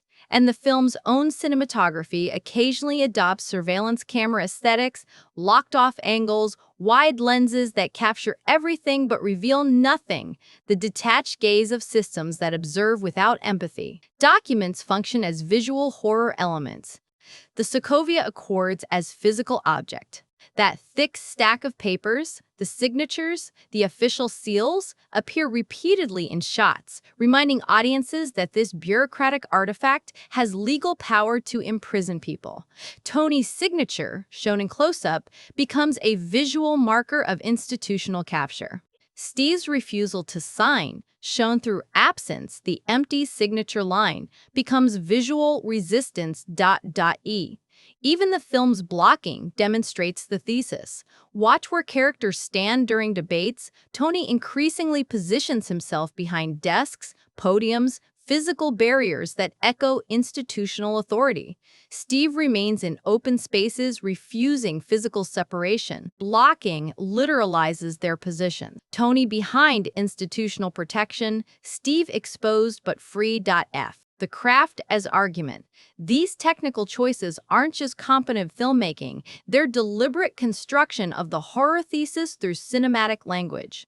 The Russo brothers and their collaborators use every tool available to show institutional gaslighting in action, cinematography that transforms domestic spaces into prisons, editing that demonstrates propaganda techniques, sound design that weaponizes silence, performances that embody trauma, and visual motifs that literalize control. The craft proves the thesis because it operates on audiences the same way institutions operate on the Avengers. The film presents itself as balanced, bright Marvel opening, familiar characters, action spectacle, while systematically revealing horror underneath. The raft's lighting, the absence of music during imprisonment, the visual cages multiplying. Just as Ross's presentation uses professional delivery to hide manipulation, Civil War uses technical excellence to hide its genre. You think you're watching a superhero movie. You're watching institutional horror. And the most sophisticated craft choice is making this horror missable. The film doesn't announce itself through jump scares or obvious dread. It announces itself through cinematography students would analyze as compositionally interesting, through editing that film scholars would call rhythmically complex, through sound design that audiences experience as immersive. The craft is so accomplished that it disguises its own thesis, letting viewers experience spectacle while the filmmaking constructs horror around them. This is why Civil War works as psychological horror, not despite its technical sophistication, but because of it. The craft creates the conditions for institutional gaslighting to function on the audience itself. And if you missed the horror on first viewing, that just proves the craft succeeded. The apparatus was so well designed you couldn't see it operating. Until you looked for the cameras, until you noticed the cages, until you heard the silence where music should be. Then the craft revealed what it was building all along, a prison disguised as protection, control disguised as accountability, horror disguised as heroism. The filmmaking knows what it's doing. Now you do too.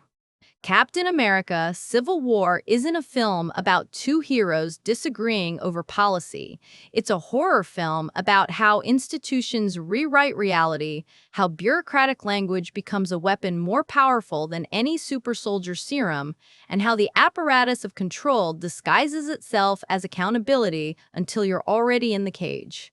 This thesis, argued through evidence from Lagos to the raft, defended against claims of balance, contextualized within 2016's cultural fractures, and demonstrated through deliberate craft choices, reveals that the film's debate framing is itself part of the horror. The system wants you arguing about Team Cap versus Team Iron Man while it builds the infrastructure to imprison both. But accepting this interpretation requires confronting uncomfortable implications about heroism, resistance, and what happens when legitimate institutions become illegitimate through their own corruption. The reckoning isn't just about understanding what Civil War reveals. It's about recognizing what that revelation demands from us. The evolution of thesis, from oversight to tyranny. The film's opening presents the Sokovia Accords as a response to genuine harm. 11 Wakandans died in Lagos. Thousands civilians died in Sokovia. Collateral damage is real and devastating. This grounds the institutional argument in legitimate grievances, making Ross's presentation seem reasonable on its surface. Accountability for powerful actors isn't inherently tyrannical, it's democratic principle. The thesis doesn't deny this starting point. It argues that the film systematically demonstrates how legitimate concerns become weapons for illegitimate control. Die. Watch the progression: concern about collateral damage, montage removing context, montage removing context, binary ultimatum, sign or retire, immediate imprisonment without trial, extrajudicial execution authorization, the raft. Each step follows logically from the previous within institutional logic, but the cumulative effect is horror. The film shows how authoritarianism doesn't arrive through obvious villainy, but through procedural escalation. Each step justified by the previous one until you're electroshocking prisoners in an underwater facility and calling it enhanced individual containment, DSG. This evolution reveals the thesis's deeper claim. The Sokovia Accords were never about accountability. They were about ensuring enhanced individuals answer to institutional power rather than their own conscience. Ross proves this through what he doesn't propose. No oversight boards with Avengers representation, no appeal processes for disputed missions, no transparency requirements for the 117-country panel's decisions, just authorization requirements that transform heroes into licensed operatives who can be deployed by governments that include Hydra infiltrators, weapons manufacturers, and the same World Security Council that tried to nuke Manhattan. The film expects you to notice this absence. It expects you to ask, if the goal is accountability, where are the accountability mechanisms? If the goal is oversight, why does the structure only allow control? And when you can't find satisfactory answers, when you realize the Accords are designed to prevent exactly the question Steve asks, what if they send us somewhere we shouldn't go? What if we need to go somewhere they won't let us? Then, the horror thesis reveals itself as the film's actual architecture. Implications of accepting this reading. If Civil War is horror about institutional gaslighting rather than balanced debate, several implications cascade outward that reframe not just this film but the entire MCU's political vision. First implication: Steve Rogers is correct and the film knows it. Not correct in the sense of, I prefer his position, but correct in the sense that the narrative validates his instincts at every turn. He predicts the Accords will be abused for agendas unrelated to justice. Then Bucky faces summary execution based on circumstantial evidence. He warns that giving up autonomy means they can't help when needed. Then his teammates are imprisoned without trial while Zemo operates freely. He argues that institutional authority corrupted by Hydra can't be trusted. Then, Ross, who created the abomination, gains authority to imprison heroes who saved billions. The film doesn't present this as one valid perspective among many. It presents it as pattern recognition from someone who's watched institutions betray their stated purposes repeatedly. Steve opposed S.H.I.E.L.D.'s helicarrier weapons in Avengers, was proven right when Hydra tried to weaponize them in Winter Soldier. He questioned Fury's secrets, was vindicated when those secrets enabled catastrophic infiltration. His stubbornness in Civil War is actually the only rational response to institutional track records that demonstrate consistent corruption masked by procedural legitimacy. Yes. Accepting this reading means acknowledging that the MCU's political philosophy trends towards skepticism of centralized authority, that these films consistently portray government oversight as either incompetent or actively malicious, and that the franchise's heroes are most heroic when they operate outside institutional permission. This isn't subtle. Iron Man features military-industrial corruption. Winter Soldier reveals intelligence agency fascism. Age of Ultron shows AI oversight attempting genocide. Civil War asks what happens when institutions learn from these failures, and its answer is, they build better cages. Second implication: Tony Stark is a tragic figure precisely because his intentions are good and his methods are catastrophic. This reading doesn't villainize Tony. It positions him as institutional capture's most sympathetic victim. His guilt about Ultron is genuine and appropriate. His desire to prevent future harm is admirable. But the film shows how these virtues become vulnerabilities that systems exploit. Ross weaponizes Tony's guilt, Miriam Sharp weaponizes his conscience, and the result is Tony signing paperwork that enables the raft while genuinely believing he's creating accountability.notch-chi. The tragedy is that Tony can see institutional corruption when it's obvious. He recognizes Ross lost the Avengers. He realizes Steve was right about the Accord's abuse potential, but he sees it too late, after his signature has already authorized imprisonment of his friends. And even after recognizing this, Tony lacks the framework to resist, because resistance requires rejecting institutional legitimacy itself, and Tony's entire identity is built on working within systems: billionaire, industrialist, government contractor. Steve can operate as fugitive because he's never trusted institutions. Tony can't, because trusting institutions is how he defines heroism. Inchi. Third implication, the film argues that procedural legitimacy without substantive justice is tyranny wearing a suit. This is the horror's philosophical core.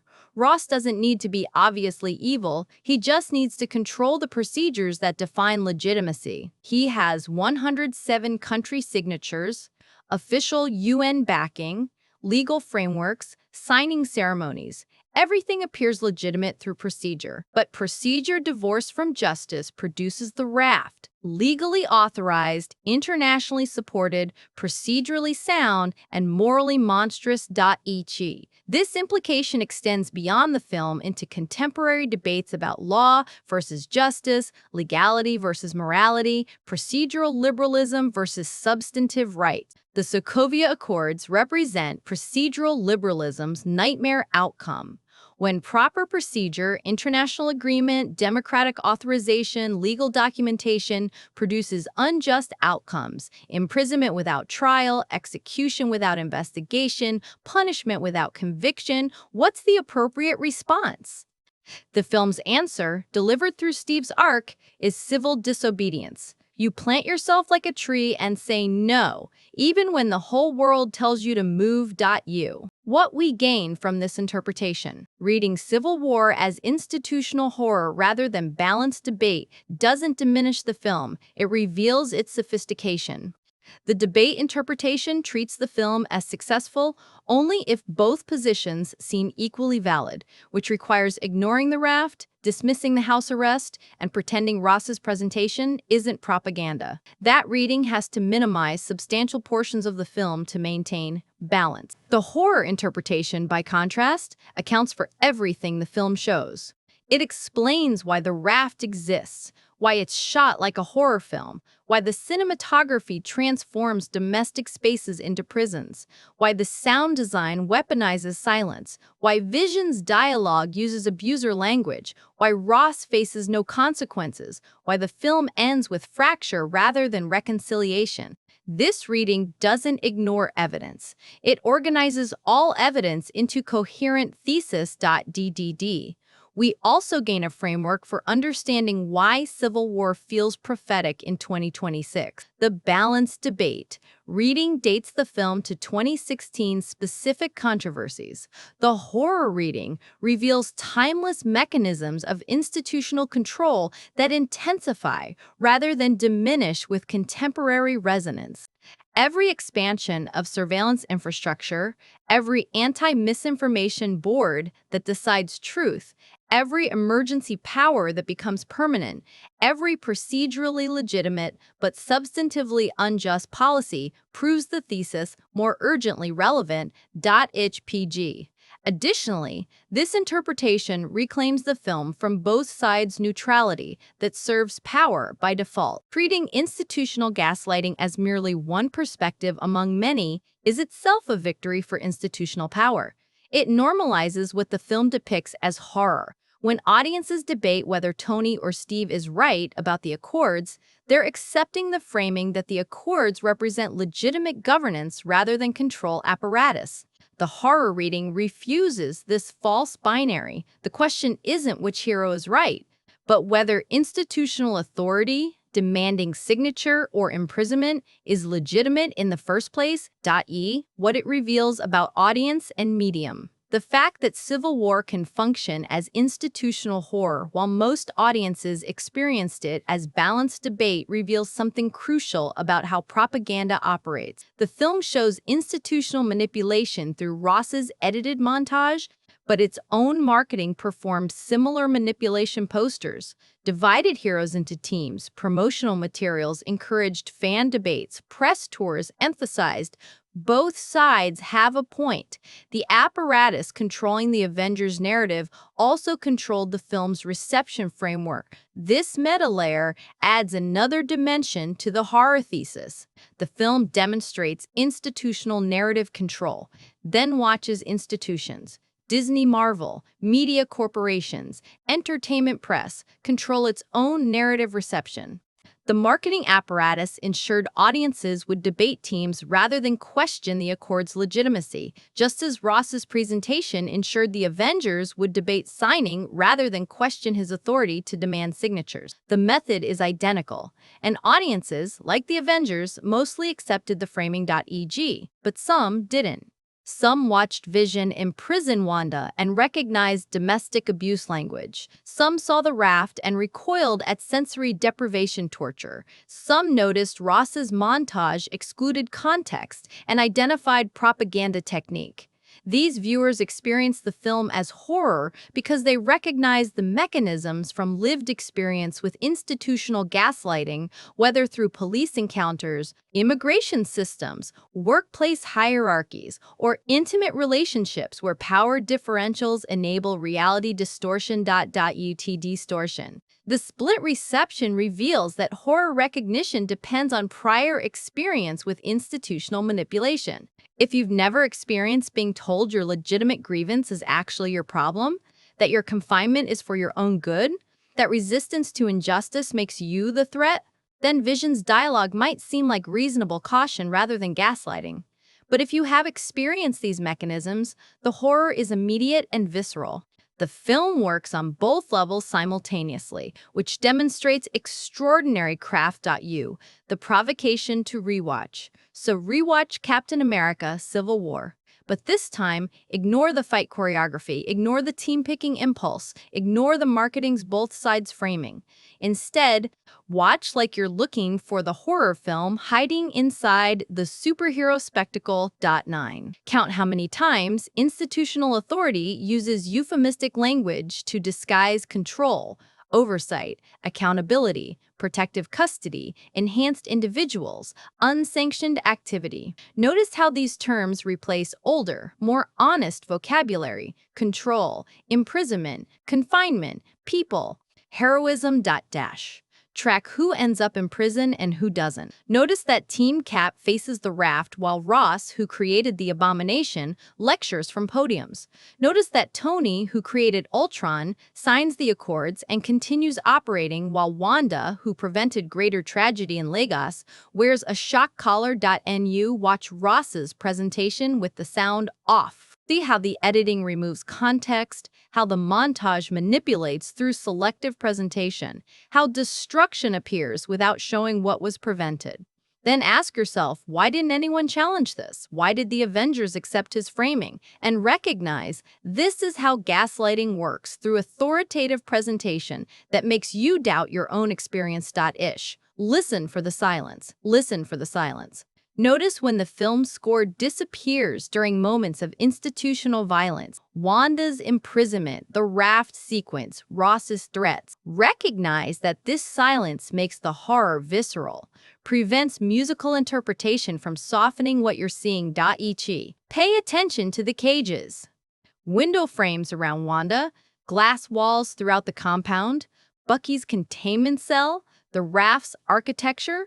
Notice how visual imprisonment multiplies as the film progresses, how the institutional apparatus builds its infrastructure in plain sight. And watch the final scene differently. Steve's letter isn't apology. It's recognition that he's been permanently redefined as criminal by institutional narrative, and he's accepting that label rather than accepting the cage. The burner phone isn't reconciliation, it's resistance infrastructure, communication outside systems that monitor and control. Tony, holding that phone, alone in the Avengers facility, represents the moment he understands what Steve already knew. The apparatus doesn't distinguish between enhanced individuals who sign and those who don't. It just wants control of all of them. The final question. Civil War ends with a question disguised as resolution when institutions claiming legitimate authority demand compliance through threat of imprisonment, when procedural legitimacy produces substantive injustice, when the whole world tells you something wrong is something right. What do? The film answers through Steve's choice. You refuse. You accept the consequences of that refusal, being labeled criminal, operating as fugitive, losing friendships and legitimacy, and the protection institutional authority provides. But you refuse because compliance enables the apparatus to continue criminalizing resistance, because signing the document authorizes your own imprisonment, because heroes who need permission aren't heroes, they're licensed operatives. This isn't a comfortable answer. It doesn't provide the satisfaction of heroes reuniting to fight a bigger threat. It doesn't offer synthesis where both sides learn from each other. It offers only the recognition that some conflicts can't be resolved, only endured, and that choosing the losing side might be the only moral option when the winning side builds the raft. The horror of Civil War is that it shows you the apparatus constructing your cage and expects you to recognize it before the door closes. The tragedy is that most audiences were still debating Team Cap versus Team Iron Man when the lock clicked shut. The question the film leaves you with isn't which hero was right. It's whether you can recognize institutional gaslighting when it's happening to you, whether you can hear euphemism disguising control, whether you'll notice the cages multiplying around you until it's too late to refuse. And the most disturbing realization, you already know the answer. Because you're living in 2026, a decade after this film warned you, and the apparatus is operating exactly as Civil War predicted it would. The surveillance infrastructure exists, the speech control mechanisms are operational, the emergency powers are permanent, the procedurally legitimate but substantively unjust policies multiply daily. You've watched institutions redefine reality through language, criminalize resistance through procedure, and build cages disguised as protection. The only question remaining is whether you'll sign the document when they put it in front of you, whether you'll accept the institutional narrative when it contradicts what you witnessed, whether you'll stay in the compound for your own good. Civil War already knows your answer. It showed you the raft and watched you debate teams. It demonstrated gaslighting and you discussed superhero ethics. It revealed the horror and you called it spectacle. But maybe, just maybe, this time you'll watch it differently. This time you'll see the cages. This time you'll hear the silence. This time you'll recognize the horror film that's been playing all along. The one about institutional control and narrative manipulation and how power structures criminalize heroism by redefining what heroism means. This time, when Vision says it's for your own good, you'll recognize the language of abuse. This time, when Ross demands signatures, you'll ask about the raft. This time, you might refuse. And that refusal, that recognition, is what makes this horror film instead of tragedy. Because tragedy offers catharsis. Horror offers only recognition and the choice of what to do with that recognition. The apparatus is still operating. The accords are still being signed. The raft is still being built. But you know what it is now. You've seen the horror. Now what? You thought the essay was done. That's the problem. You. The institutional apparatus thrives on clean endings, on satisfied audiences filing out of theaters with their debates resolved and their merchandise purchased. You wanted the reckoning to conclude with a provocative question, a moment of recognition, maybe even a call to resistance that feels satisfying in its defiance. But satisfaction itself is suspect when we're discussing how systems manipulate narrative to manufacture consent. The credits rolling is when the gaslighting succeeds, when you compartmentalize the horror as just a movie and return to exactly the discourse structures the film spent 147 minutes revealing as weapons.uds. So no, we're not done, because accepting Civil War as institutional horror rather than balanced debate doesn't just reinterpret one film, it contaminates everything around it. The entire MCU's political architecture, your own participation in fandom discourse, and the superhero genre's fundamental relationship with state power. The thesis spreads backward and forward through the franchise, reveals audience complicity in the very mechanisms it depicts, and forces a reckoning with what we're actually watching when we consume these stories. The contamination has already begun. You can't unsee the raft. You can't unhear visions for your own good. You can't unrecognize Ross's propaganda montage. And once those mechanisms become visible in Civil War, they appear everywhere else you look. The horror metastasizes. Contaminating the MCU, the franchise as institutional apparatus. If Civil War reveals the MCU's political unconscious, its systematic distrust of centralized authority disguises apolitical entertainment, then every prior film becomes evidence of institutional corruption rehearsing its justifications before deploying its cages. The Avengers 2012 ends with the World Security Council launching a nuclear weapon at Manhattan to contain the Chitauri invasion. They're willing to sacrifice 8 million people, their own citizens, without evacuation, without warning, to solve a problem through overwhelming force.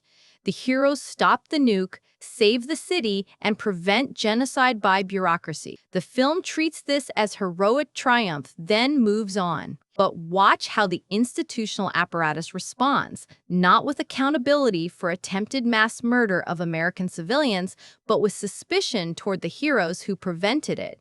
The same governments that authorized nuking Manhattan later demand the Avengers sign documents giving those governments control. The Sokovia Accords are drafted by the people who tried to kill 8 million New Yorkers 4 years earlier. Iron Man 3 2003 reveals the Vice President of the United States conspired with aim to kidnap and murder the president, creating a puppet government through terrorism and mass media manipulation. Killian weaponizes media narrative exactly like Ross later does, controlling what footage appears, how it's framed, who gets labeled terrorist versus patriot.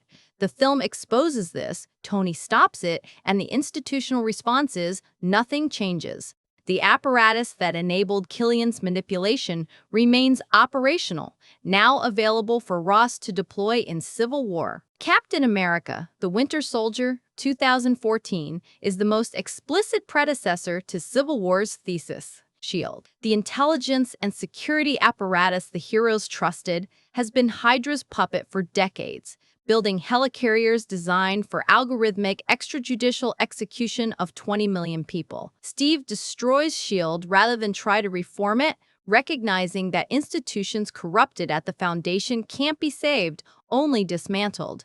This is the experience that makes Steve skeptical of the Sokovia Accords. He's already watched how oversight and protection become infrastructure for fascism when nobody's checking the checkers. But here's the contamination.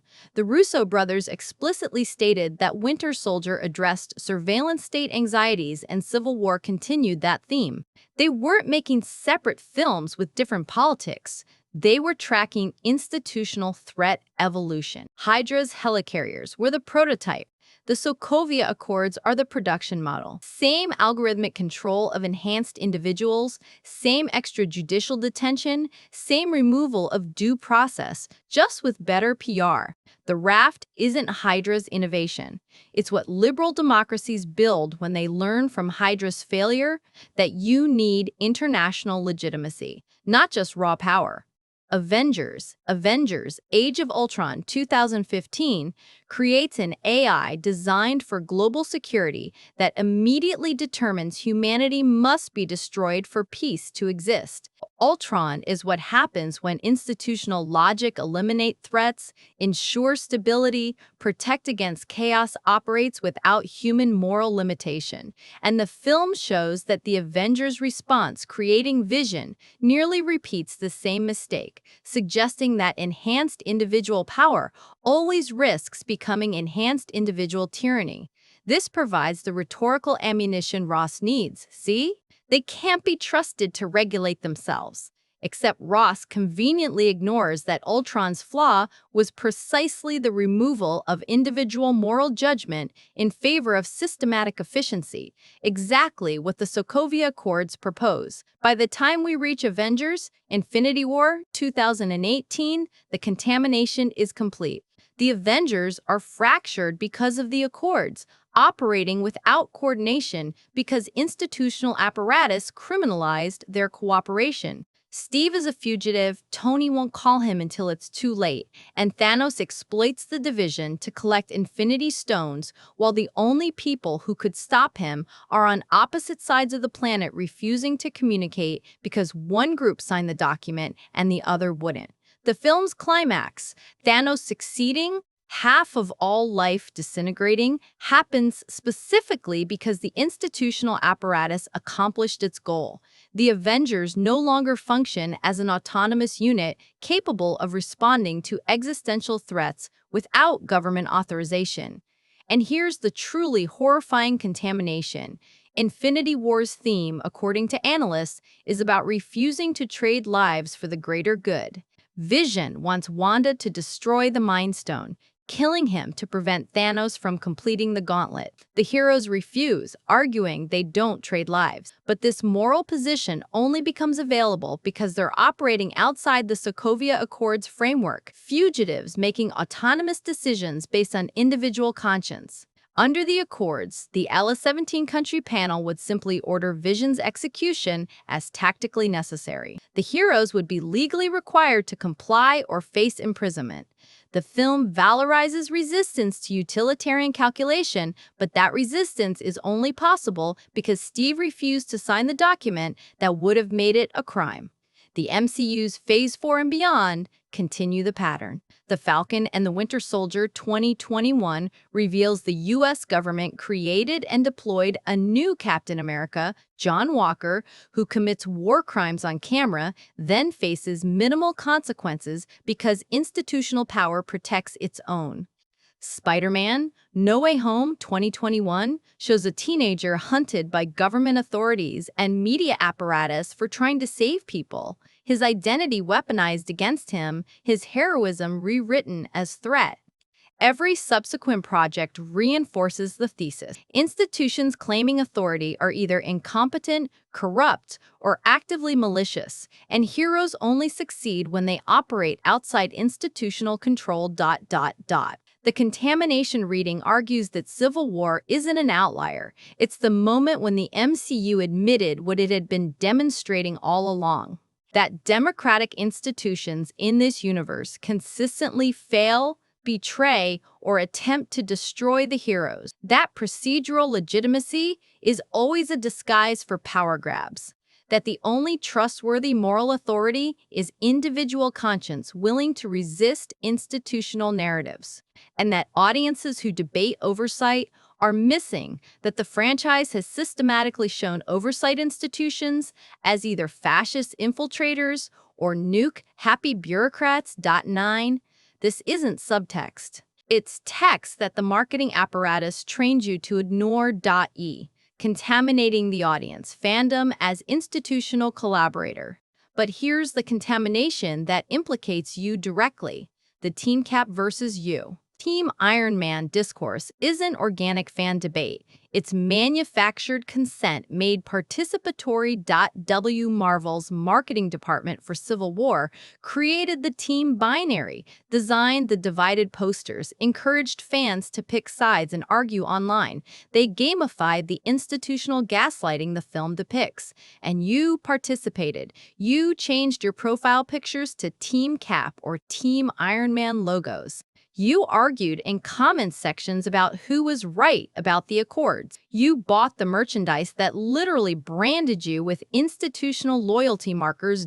Not. Look at the discourse structure. Dean Cap fans argue that freedom matters more than oversight, that Steve's instincts about institutional corruption have proven correct, that individual conscience should resist unjust laws. Team Iron Man fans argue that accountability for collateral damage is necessary, that no one should operate above the law, that democratic oversight prevents vigilante excess. Both sides present evidence, cite scenes, build arguments. It looks like legitimate debate. But the framing itself is propaganda.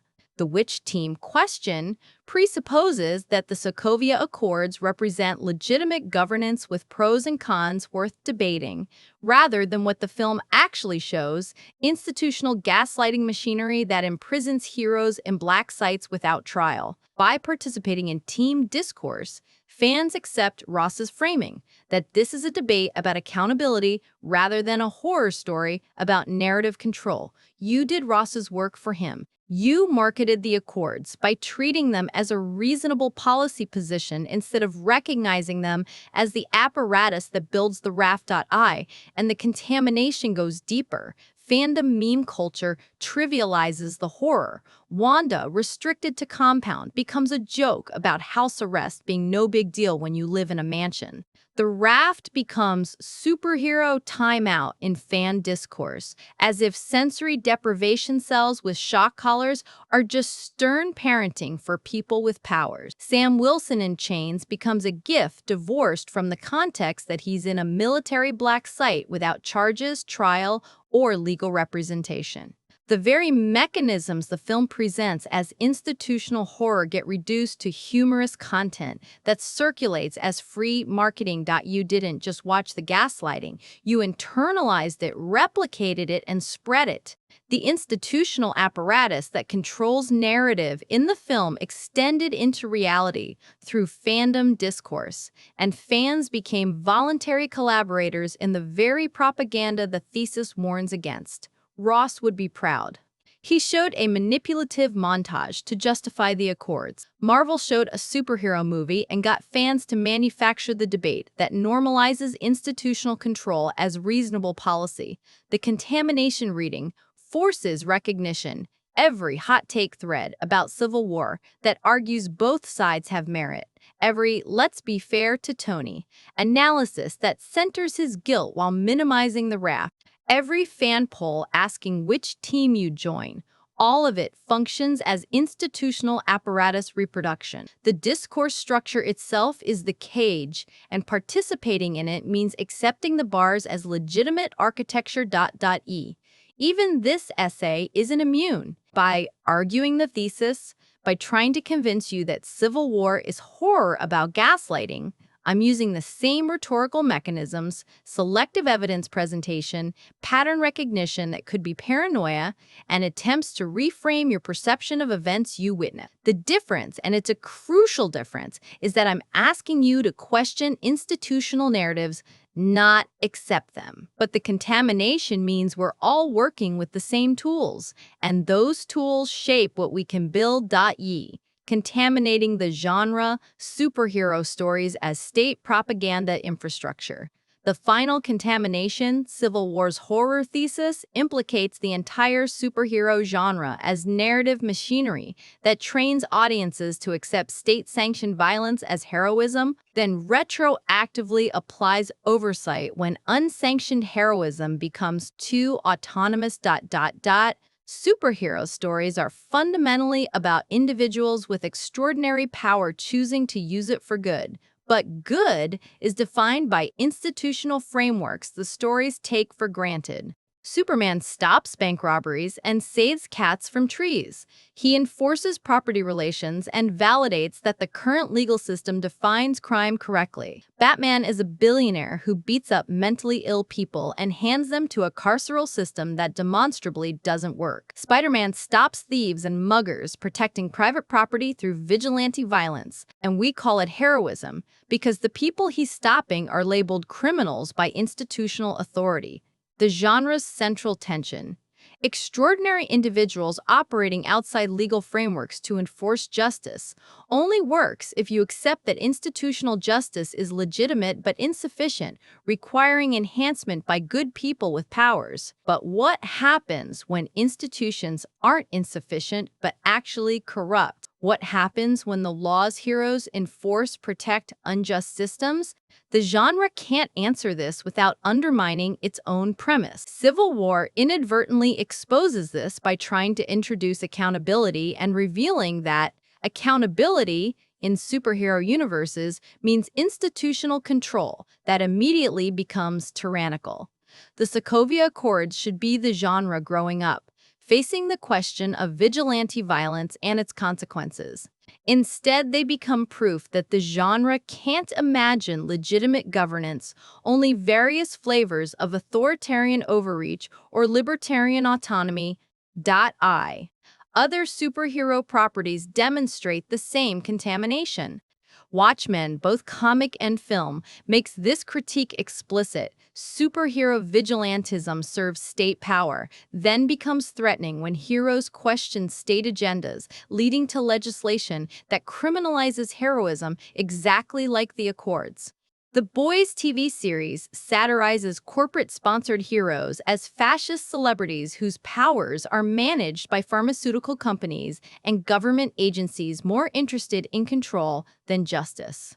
These stories recognize what mainstream superhero narratives can't admit, that extraordinary power operating within institutional frameworks serves those institutions' agendas, not justice. The contamination reading argues that Civil War accidentally joined this critical tradition while thinking it was making a balanced MCU entry. By showing the raft, by depicting Vision's gaslighting of Wanda, by revealing that accountability means black sites and extrajudicial detention, the film exposed that superhero oversight in this genre can only be tyrannical because the genre's institutions are always corrupt, always infiltrated, always willing to nuke Manhattan or build helicarriers or deploy super soldiers who commit war crimes.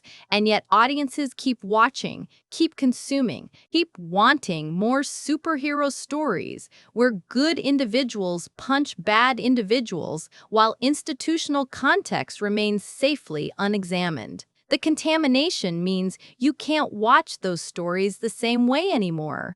Every new superhero film that introduces government liaison characters, every plot about heroes going rogue, every oversight committee or registration act or accountability framework, all of it reads as the apparatus constructing new cages, new euphemisms, new propaganda to justify the RAF.U. The fallout you can't contain. The contamination reading doesn't offer escape.